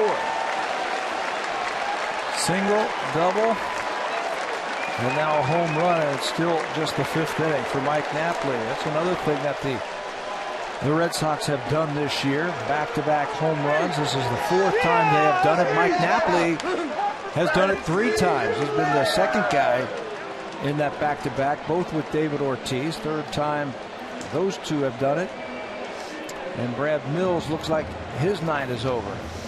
So Mills will hand off to John Gibbons. Rob Rasmussen into the game.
Ellsbury has 46 RBIs, his 8th home run of the season, and they have taken the lead. Another left-hander, Rob Rasmussen, making his 8th appearance with the Blue Jays this season. Just called up today after Sergio Santos was designated. This is his 3rd stint for Rob Rasmussen. Made his big league debut versus the Boston Red Sox earlier this year. At Fenway Park, he faced one batter, David Ortiz, and retired him. So the Red Sox have broken out the big sticks tonight. 14 runs on 16 hits. They've hit 4 home runs. Daniel Nava, he's into the act. He's 2 for 3. He struck out as a right-handed hitter back in the 4th. Mike Napoli with a 3-hit night. Single, double, homer. Told us before the game he was starting to feel pretty good at the plate.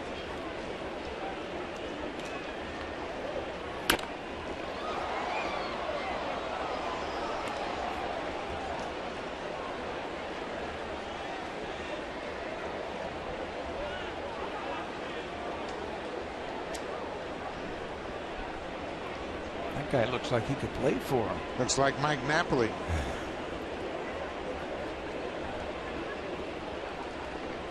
Oh, 0-2, 2 outs. Pulled foul by Daniel Nava. Mike Napoli grew up in the Angels organization and really is thankful for that foundation. He was a catcher under Mike Scioscia. Taught him a lot about the game. They've got 2 outstanding former catchers. Napoli doesn't catch anymore, but David Ross is the backup. Nava strikes out. Red Sox send 9 men to the plate in the 5th. They score 6 runs, a couple of home runs in the inning. Red Sox way out in front.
Of the Toronto Blue Jays. Shai Davidi takes you beyond the bases with in-depth analysis and expert opinion. Shai Davidi, MLB Insider, only on Sportsnet.ca. And you can bet Shai Davidi's got the wheels spinning right now trying to figure out how the Blue Jays are going to get this thing turned around.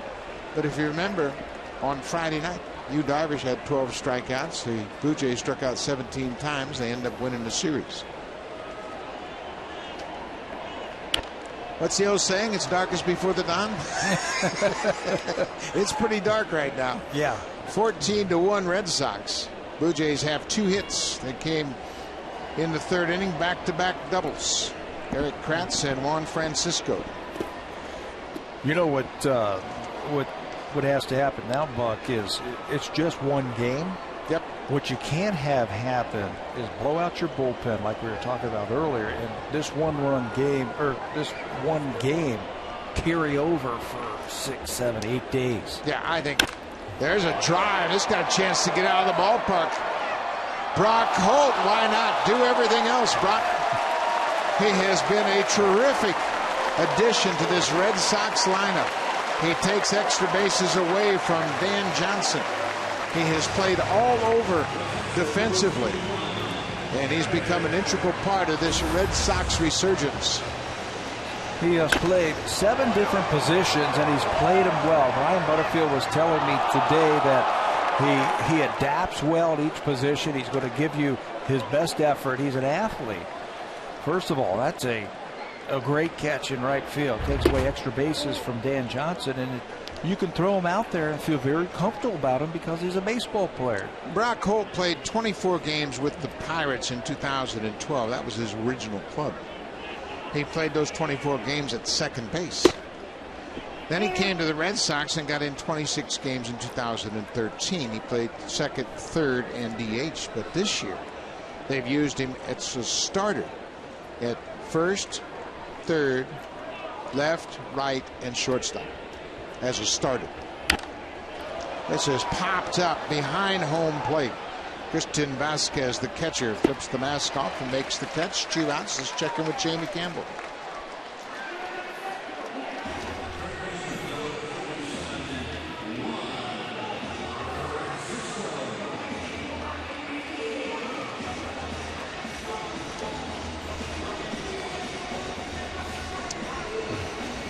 Thank you, Jamie.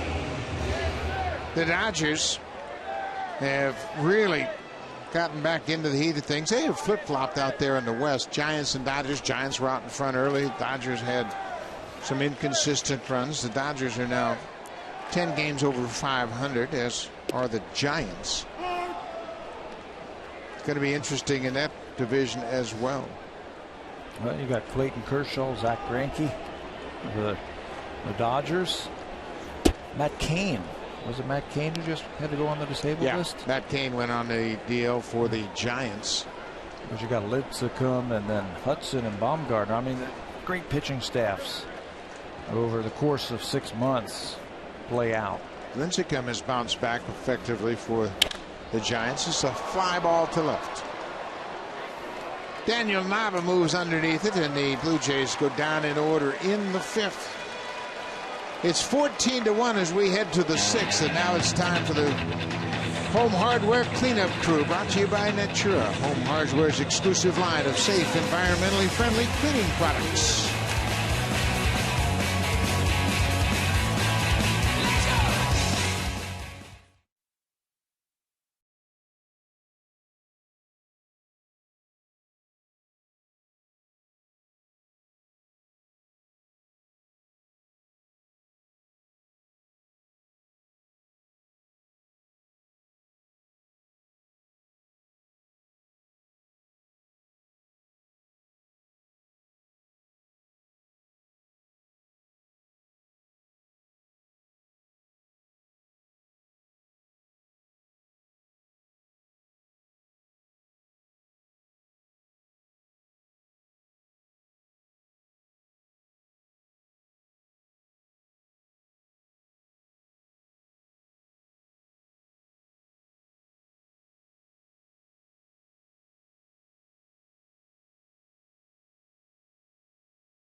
Follow games pitch by pitch and enjoy in-game video highlights. The app is available on the iPhone, iPad, iPod Touch, Android, and BlackBerry. Season-long subscription packages are available. Visit BlueJays.com for more details.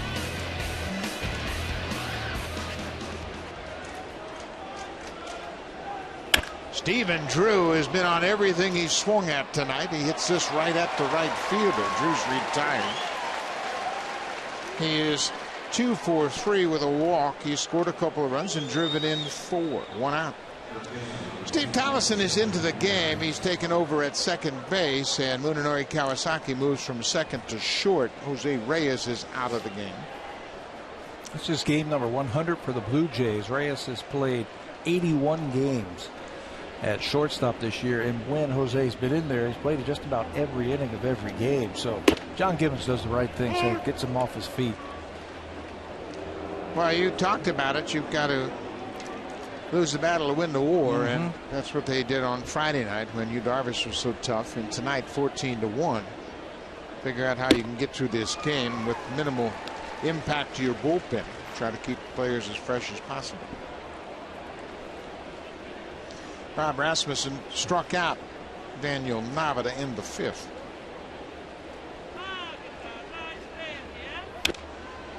Xander Bogaerts, he is 2 for 3 so far.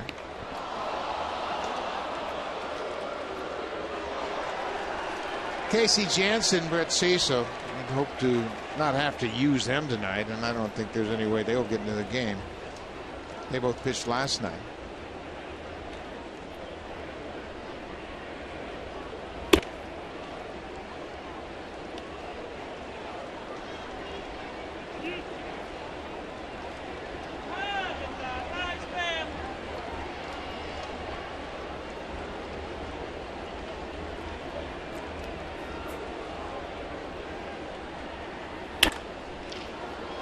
Francisco in the left. Bogaerts is around first, and Melky Cabrera will get it back in quickly. Bogaerts has a 3-hit game. It started so promisingly, 3 up, 3 down in the first inning, and then the Red Sox started hitting. That is their 17th hit.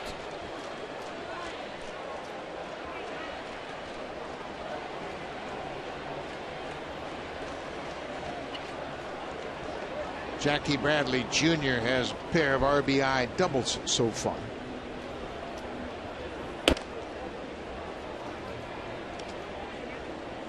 The 3 hits for Bogaerts. He has 6 3-hit games this season. That's his season high.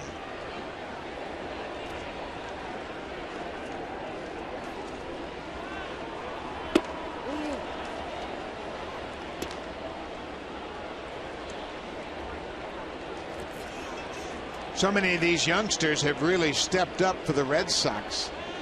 When it looked like they were completely out of it, they turned it over to the youngsters. Jackie Bradley has been here all year, of course, as has Bogaerts, but now they have a young catcher just called up. Daniel Nava was called back up from AAA Pawtucket. And now they're just going to go with these kids, let them play, and see what happens. Grady Sizemore was splitting time in center field with Bradley early in the season. He has since been released and signed with the Phillies. Red Sox are the second defending world champs to have 3 or more rookies. Each started at least 60 games since the Marlins in 1998. So yeah, it's been a little bit of a turnover for Boston. But it's quite a different scenario. In '98, the Marlins blew up their team. And they won the World Series in '97, and they just dismantled the team, and they had a whole bunch of rookies in that mix the next year. Derek Lee was one of those rookies, and Mark Kotsay was one of those rookies for the Marlins.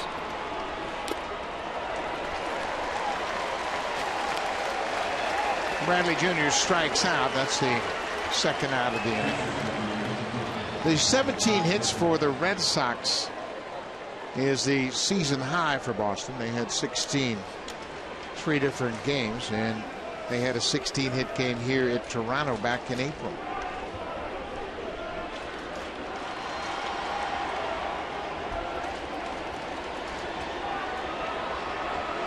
Catcher Christian Vasquez.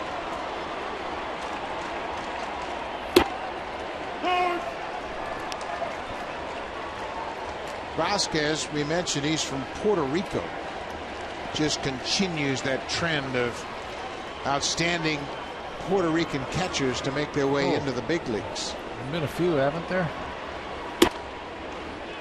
One of my teammates in Kansas City was an all-star in 1969, Ellie Rodriguez. He was a big major league catcher for a long time and caught for the Angels. Started with the Yankees. Benito Santiago followed him, and then of course Pudge Rodriguez became the icon for this generation. Vasquez.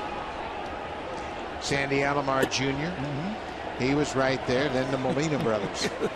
That's not too shabby right there. Yeah. Those names you just clicked off. Pretty good list of catchers, all hailing from Puerto Rico. He was a 9th round draft pick in 2008 by the Red Sox.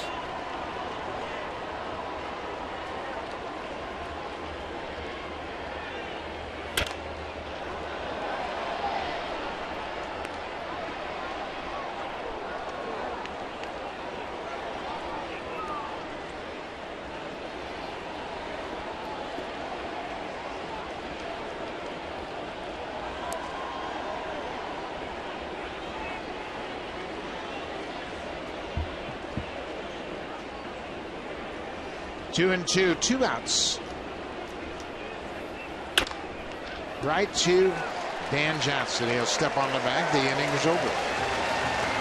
It's the second time the Red Sox haven't scored tonight.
Down quietly in their half of the first, and ever since then it has been an offensive breakout for Boston. They have set a new high in hits with 17 for the season. They have set a new high in runs scored with 14. Their previous high was 11. And we talked to many of the players and several of the coaches today, and they all kind of said, you know, well, things are kind of turning around for us. And they weren't throwing their chests out. They weren't talking, just kind of relating. Things have been pretty good of late, and they have won 4 straight coming into this game. Feeling good about themselves right before the break. They were playing some pretty good baseball. There's Johnny Gomes, who has taken over in left field.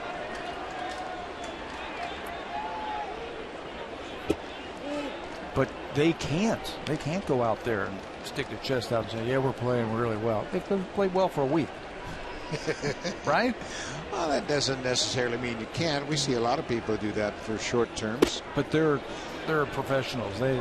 They know what it takes, and they're embarrassed where they are in the standings, so they're just going to continue to do their thing, and let's see where they are a month from now. Anthony Gose strikes out. That's how the bottom of the 6th starts.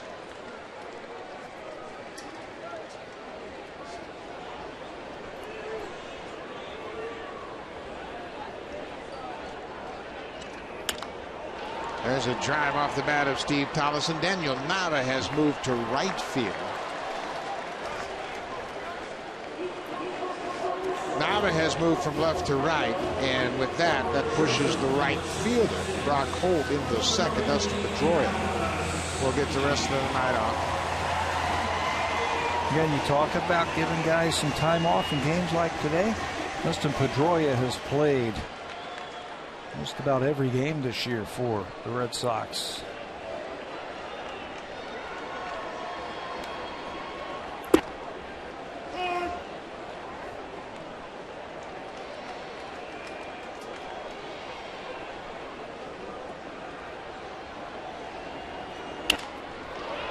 Munenori Kawasaki hits it into center. Jackie Bradley Jr. got a fine break. 3 up, 3 down. Just 7 pitches for Lackey in the 7th.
Victorious, get in. Enter for your chance at SleemanSpeakeasy.ca. Since being installed as the leadoff hitter back on May 23rd, Brock Holt has played every inning of every game for the Boston Red Sox at 7 different positions, and this shows you why right here. The play of the game, this great catch against the fence in right field, taking away extra bases from Dan Johnson.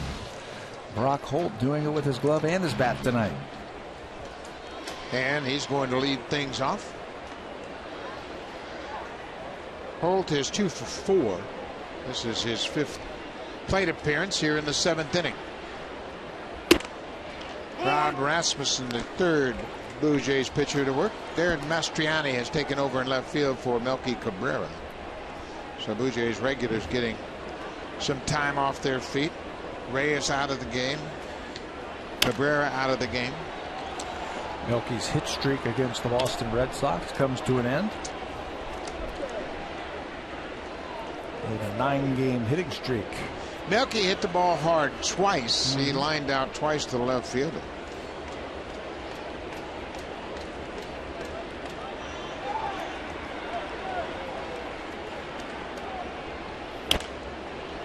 Holt does a nice job to spoil a good pitch.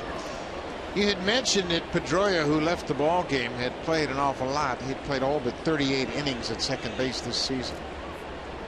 So John Farrell, the manager, with an opportunity to get Pedroia out of the game with a 13-run lead.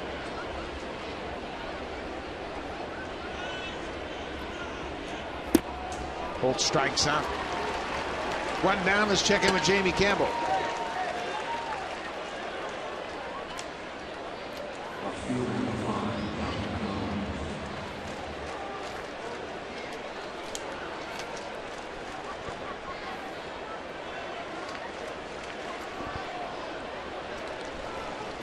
Adam Duvall with the home run, and then a nice job. There's Pedroia. He's not going anywhere. He's going to stay on that bench. Encourage his teammates. Maybe he can help somebody with some advice, some experience. Johnny Gomes gets his first at bat. Holmes is in the 2 spot in Petroria's spot in the lineup.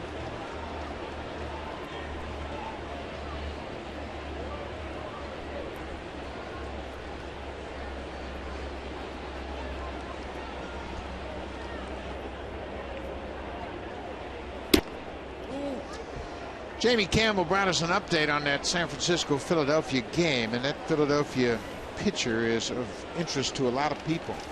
Cliff Lee made his return to the mound tonight, and it didn't go so well so far. 5 runs on 10 hits.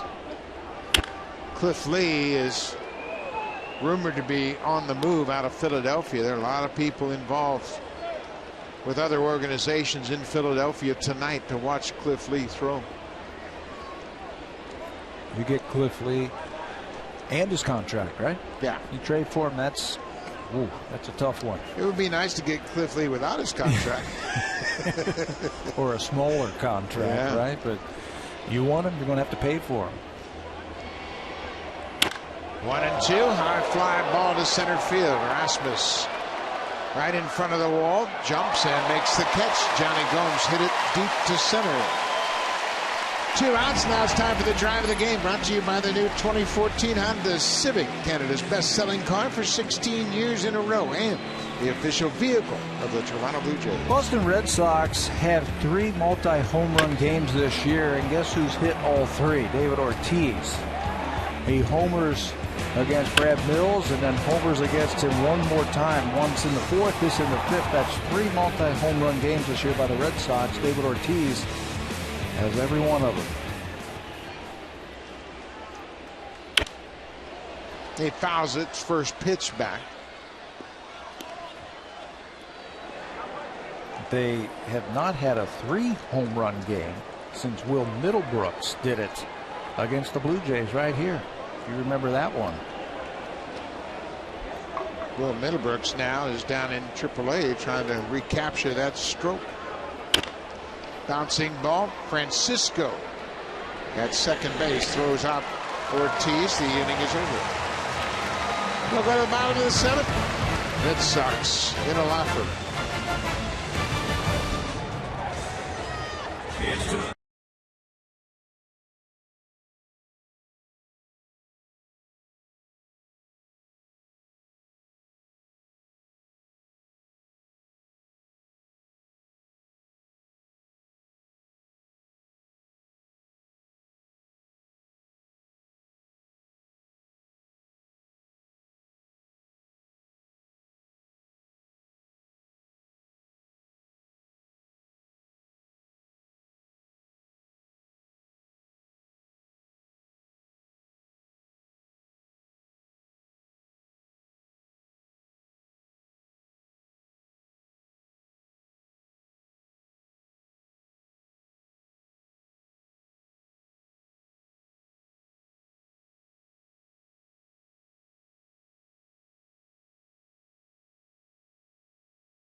Tuesday, August 5th, the Blue Jays will take on the front-running Baltimore Orioles. Game time is 7:07 p.m.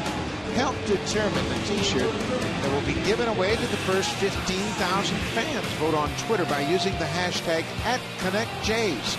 To view the T-shirt option, visit BlueJays.com/T-shirts. Darren Mastriani getting his first at-bat of the night. Mastriani took over defensively in left field for Melky Cabrera.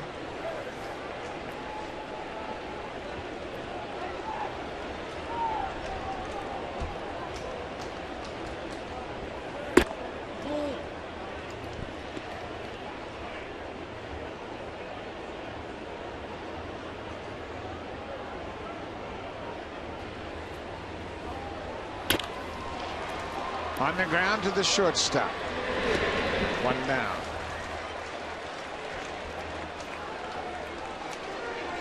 John Lackey cruising. The only 2 hits that he has allowed came in the 3rd inning. Back-to-back doubles. That led to the only run for the Blue Jays. Yeah, both of them 2-strike balls. One by Eric Kratz, one by Juan Francisco. And that has been it. He has set down every Blue Jay since that Francisco double. 13 in a row. He's got a big lead, and he'll challenge you. Doesn't care if he gives up a solo home run here and there. He's going to make you hit your way on.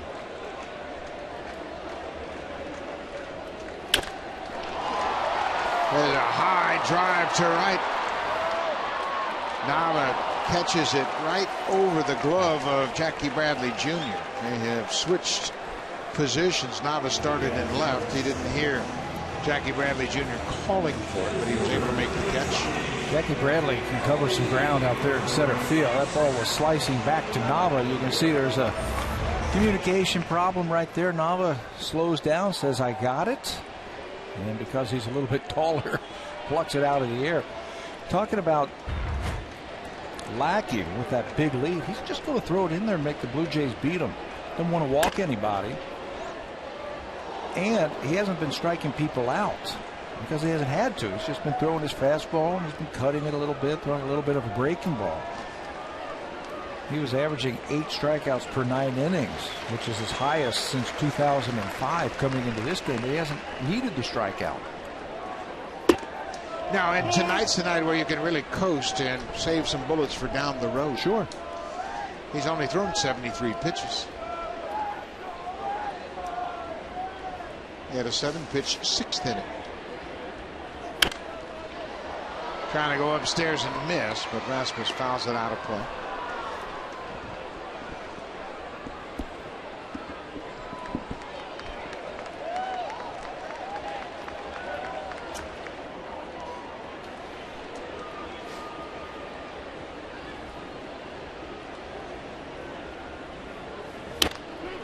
Curveball is pulled foul by Rasmus.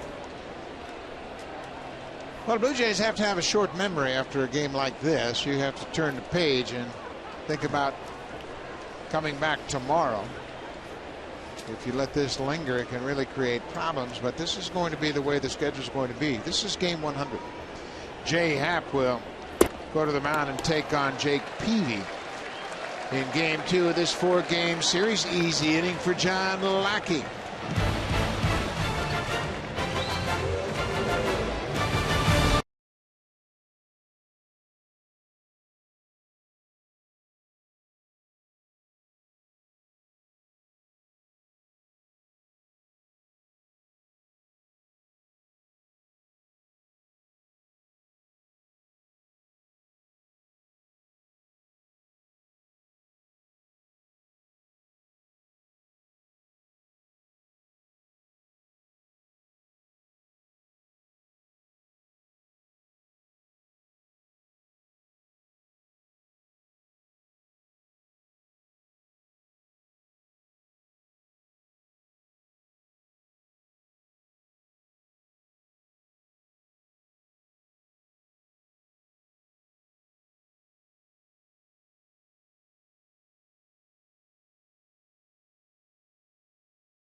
New pitcher in the game is the right-hander Todd Redmond, and Redmond makes his 28th appearance. John Gibbons said he wanted to see him pitch more, and he has used him a lot lately, and he has responded well. Yeah, pitched yesterday and got that first win through an inning against the Texas Rangers. And he was the benefactor of the home run late by Melky Cabrera. Picked up his first win of the season. Mike Napoli has had a big night at the plate. He has 3 hits and 4 at-bats, including a home run. Big bouncing ball. Francisco cuts in front of Kawasaki and throws Napoli out, 1 down. We mentioned tomorrow night Jay Happ will start for the Blue Jays. He's 7-5 with a 4.91 ERA. He'll be opposed by Jake Peavy. Peavy is 1-8 with a 4.59, and there was talk that Peavy was going to be on the move. But now all of a sudden the Red Sox look like they're going to have a 5-game win streak, and Jake Peavy might just be staying put. Might ratchet it up a notch too. You know what a gamer he is, and the importance of that. Blue Jays have already faced Jake Peavy once this year.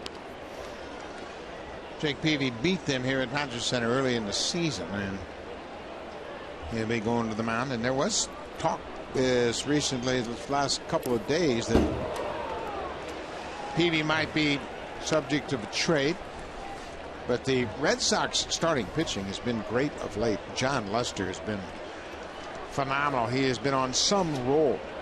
John Lester has allowed only 1 earned run in 31 innings over his last 4 starts. He's gone 2-0 with a 0.29 ERA. To put that into historic perspective, that's the lowest earned run average over any span of 4 starts by a Red Sox pitcher since the great Pedro Martinez went 4-0 in July and August of 2002 over 31 innings. Wow. Lester has picked a good year to have a outstanding season. He's a free agent at the end of this season. He allowed 1 run over 31 innings. As you see that ball grounded up the middle, and it beat it out. Pedro went those 31 innings without allowing a run, so he was 1 better. How about no runs in 31 innings? Ridiculous. John Lester is hot right now, and how about his next start? Friday night, St. Petersburg, Florida. Lester and Price. Line up. There's been some bad blood between these 2 teams this year. They've had a couple of dust-ups. Escobar, and then the David Price hitting David Ortiz. He said he wasn't going to take that anymore. Yeah, it's going to be interesting because those 2 teams are tied at the bottom of the AL East, and they're both making mid-season surges here.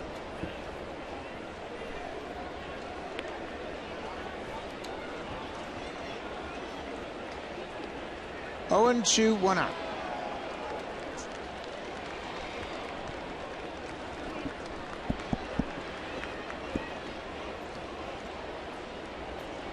Stephen Drew has driven in 4 runs tonight. Drew had an RBI single in the second, a 3-run home run. This copyrighted telecast is presented by authority of Rogers Blue Jays Baseball Partnership and may not be reproduced or retransmitted in any form. And the accounts and descriptions of this game may not be disseminated without the express written consent of Rogers Blue Jays Baseball Partnership. So Stephen Drew strikes out, second out of the inning. Xander Bogaerts has had a 3-hit night.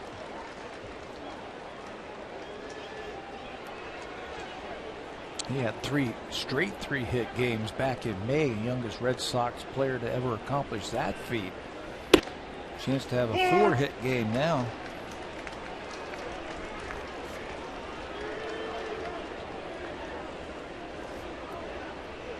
Oh, 2, 2 outs. It's all Red Sox tonight, first of 4.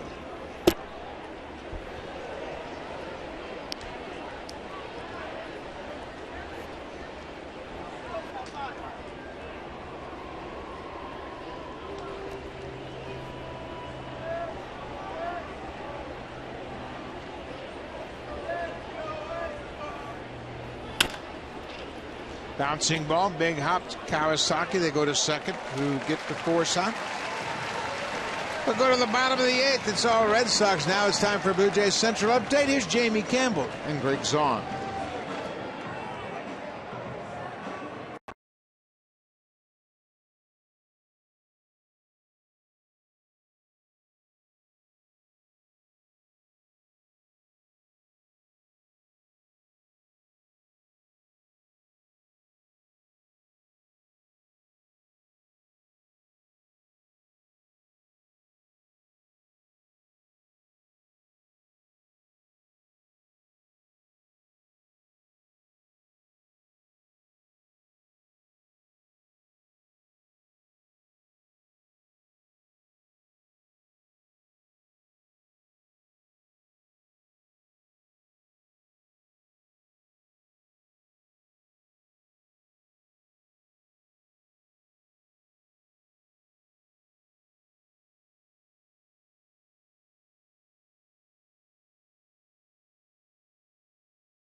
Strong innings. He allowed just 2 hits. They came in a back-to-back situation in the 3rd inning, led to the only run. Didn't walk a batter, struck out 3 through 76 pitches, and his night has come to an end. He's in line for his 11th win of the season.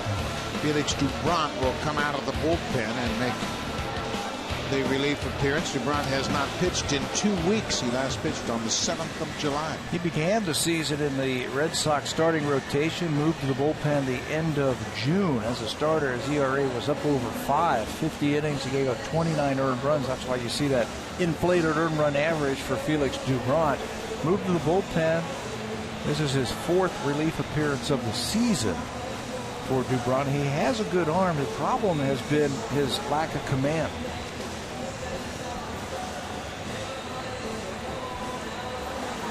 Rogers customers can watch the Blue Jays on Sportsnet live on your smartphone. Visit RogersAnyPlaceTV.com/sports to get started. 27,905 here in attendance at Rogers Center tonight for the first of 4 games against the Red Sox, and lots of Red Sox fans in attendance. To finish up on John Lackey, he faced 23 hitters tonight. He threw 18 balls. 18 balls out of the strike zone.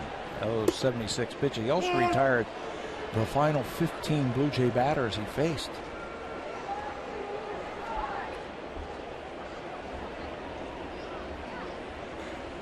Dan Johnson, the first baseman, 0 for 2. Big curveball from Doubront.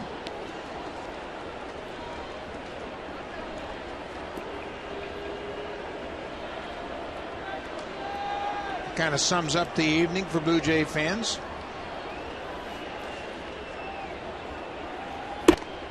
Johnson strikes out.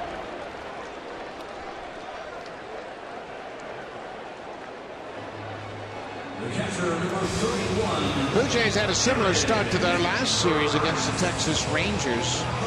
Came on Friday night against Yu Darvish, and Darvish was terrific. Shut down the Blue Jays without much of a fight. Darvish went 6 2/3, had 12 strikeouts. Texas won that opening game 5-1. This is a high pop-up. It's playable. Mike Napoli, the first baseman, in foul ground, and Eric Kratz is retired. Let's check in with Jamie Campbell.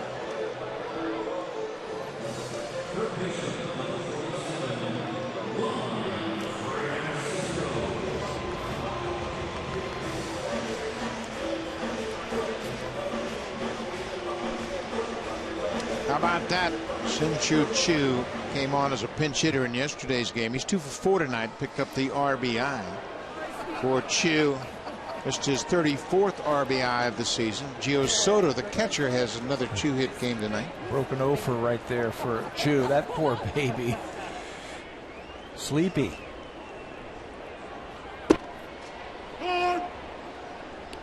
Juan Francisco has the only Blue Jays RBI of the night.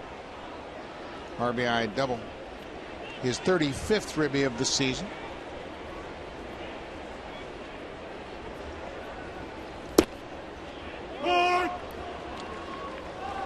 Dubront continues what John Lackey started, throwing strike after strike.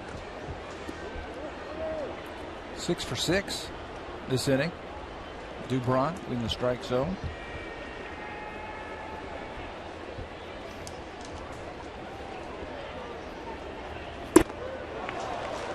Two strikeouts in the inning for the lefty. Felix Dubront will go to the ninth. The Red Sox with a 14-1 lead.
Runs and a season high 18 hits, and they've pounded out 4 home runs. Stephen Drew, Big Poppy hit 2, and that pushed him ahead of Carl Yastrzemski for 35th on the all-time hit list. And Mike Napoli, his 12th, a 4-homer night for the Red Sox, and they have had a lapper here tonight at Rogers Center.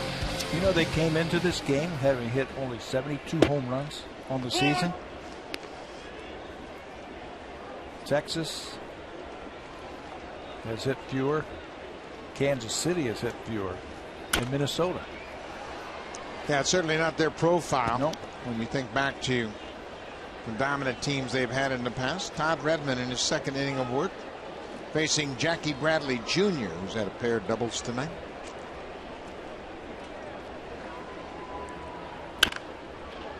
Oh, nice play by Dan Johnson.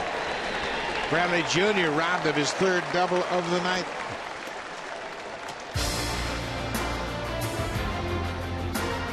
The 2014 Honda Civic, Canada's best-selling car 16 years in a row, and the official vehicle of the Toronto Blue Jays.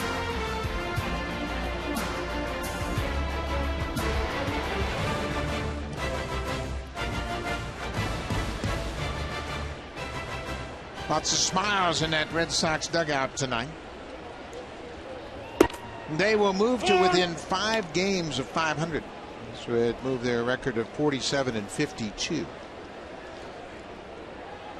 They were playing some young kids early this season. Xander Bogaerts was playing shortstop. Jackie Bradley was in center field. They lost their starting center fielder from the World Series team, their shortstop, their catcher, off that season from last year. And they've had to replace them with some young kids, and maybe they're starting to round into form. Well, you have to learn how to make adjustments or else you'll sink. And Jackie Bradley Jr. and Xander Bogaerts have both made the appropriate adjustments, and now they're part of this surge. Brock Holt has been terrific in his most extended opportunity in the major leagues. That's tapped toward third. Francisco throws on the run. Christian Vasquez has retired, 2 down.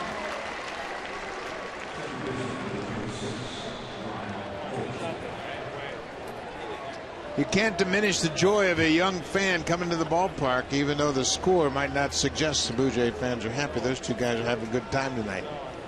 Got a chance to come to Rogers Center. See a big league game. Maybe you can get a foul ball now. Brock Holt will get his 6th plate appearance of the night.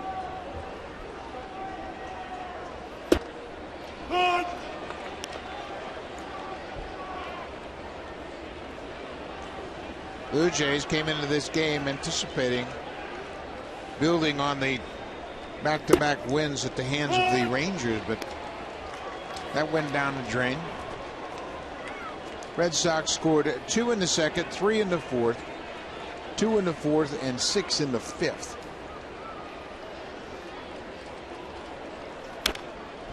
Busted it open. And then offensively, last 18 have gone down. They haven't had a base runner since the 3rd inning. Yeah, Blue Jays haven't put up much of a fight tonight. Just 2 hits. They've had 2 base runners all night long.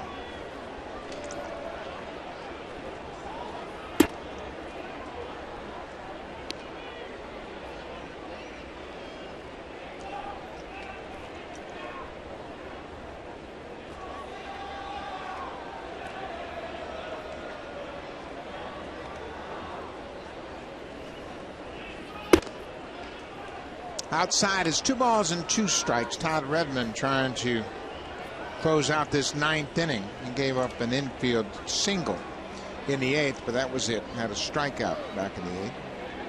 This is his 2nd inning of relief. Pulled foul on the off-speed pitch.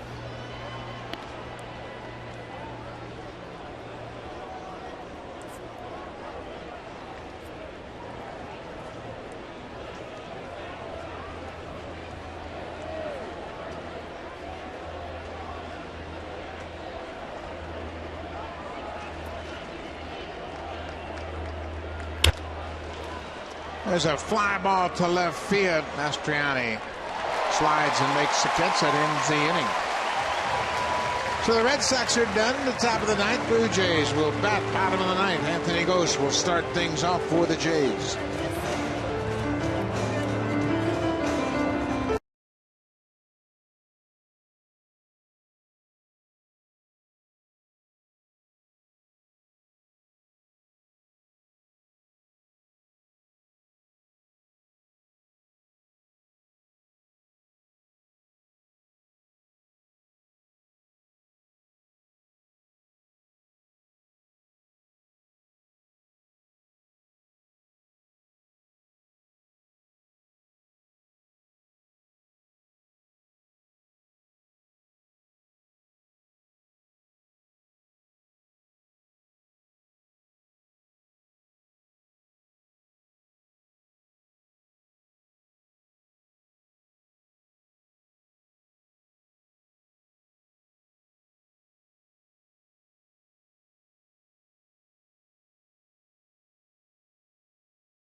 Terry and West, it'll be connected with Ken Reed and the Hosback.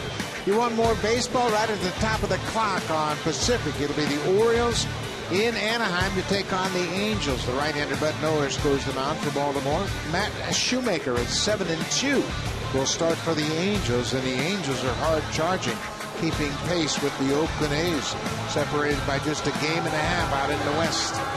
How about the game yesterday for the Los Angeles Angels? They came back against Fernando Rodney, who maybe did a little early celebrating. Celebrated the conclusion of the 8th inning. and then lost in the ninth. And lost in the ninth. Gave him a couple of runs. Craig Breslow will become the third Boston pitcher tonight. There are his numbers in 34 games. The veteran left-hander trying to finish this one off. Fastball breaking ball for Breslow this season. John Lackey was super tonight. 7 innings, just 2 hits, an earned run, no walks. Felix Doubront the same way, 3 up, 3 down. Now Breslow. Doubront had a couple of strikeouts.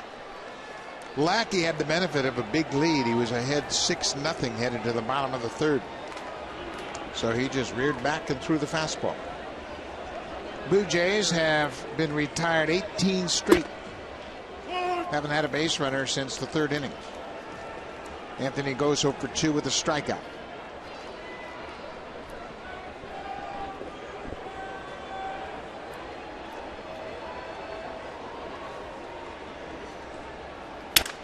Broken bat. Breslow spears it and throws it out. 1 down. Now for a preview what's coming up next on Connect. Here's Ken Reed, Navanka Osman.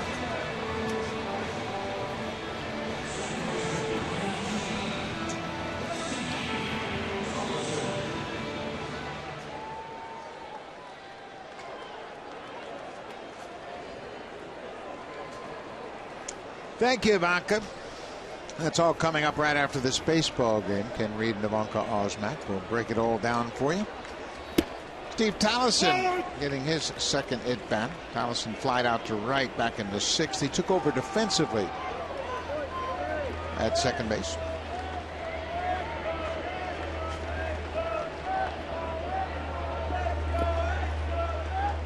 Ball on a strike. It's one of the real benefits of playing baseball. You don't have to sit a whole week and wait till next Sunday, as if you're playing in the NFL, to think about this loss tomorrow, get back on the horse and do it all over again. Yep, forget about it right after this game and get ready for tomorrow. So a manager has to stay on an even keel, and certainly you don't get a cumulative score over the course of the series. They don't add up a point differential. It's all about one loss. That's it.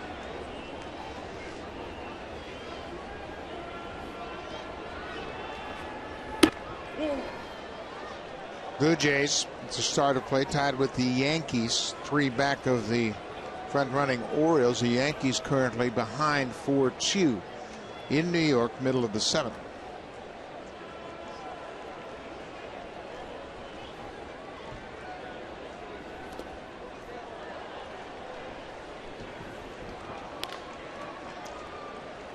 Full count for Steve Tallison. Kawasaki will bat next.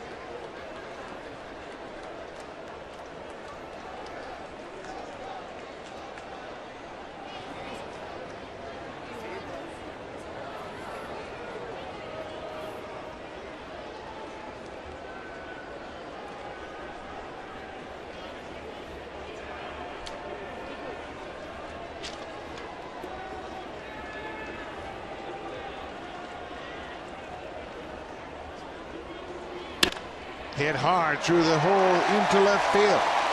Tallison has a base hit. That snaps a streak of 19 straight retired by the Red Sox. Just the 3rd base runner of the night for the Jays. Got to challenge him. Big lead. Tallison knows it. He pulls it right past Bogarts into left field. Give the fans something to cheer about here in the 9th inning. Munenori Kawasaki 0 for 4 with a hit streak on the line. He's hit in 8 straight.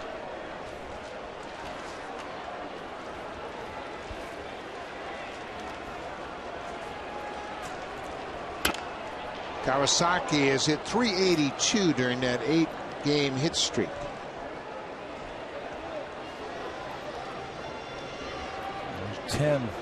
There's 8 games. He's also had 5 multi-hit games over his last 10 games. Just slapping the ball around the field, finding a hole.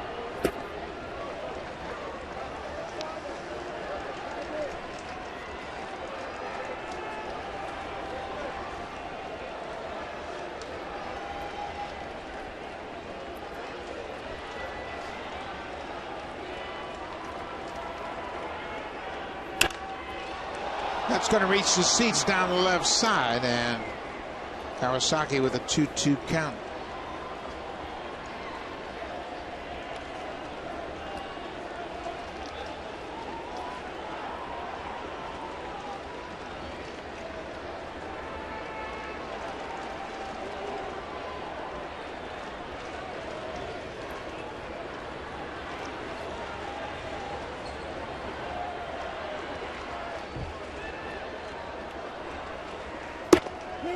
Strike 3 call. Kawasaki called out on strikes. He's 0 for 5, and that will bring his hit streak to an end.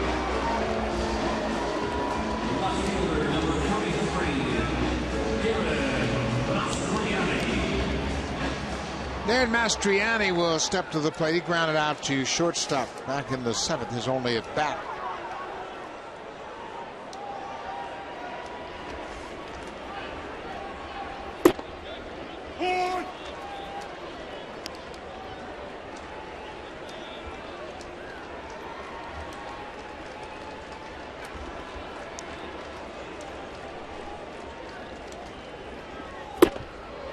Oh, 0-2.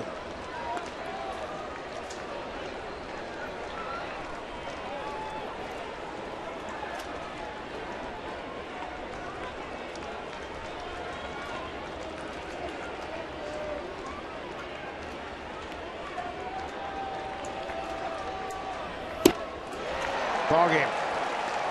Mastriani strikes out. Couple of strikeouts for Breslow in the 9th inning, and the Red Sox had their hitting shoes on tonight. 14 runs on 18 hits. They pounded out 4 home runs. Game 2 tomorrow night. Jay Happ will go to the mound. Thanks for watching. We'll see you tomorrow night. Stay tuned. Here's Ken Reed and Ivanka Osman.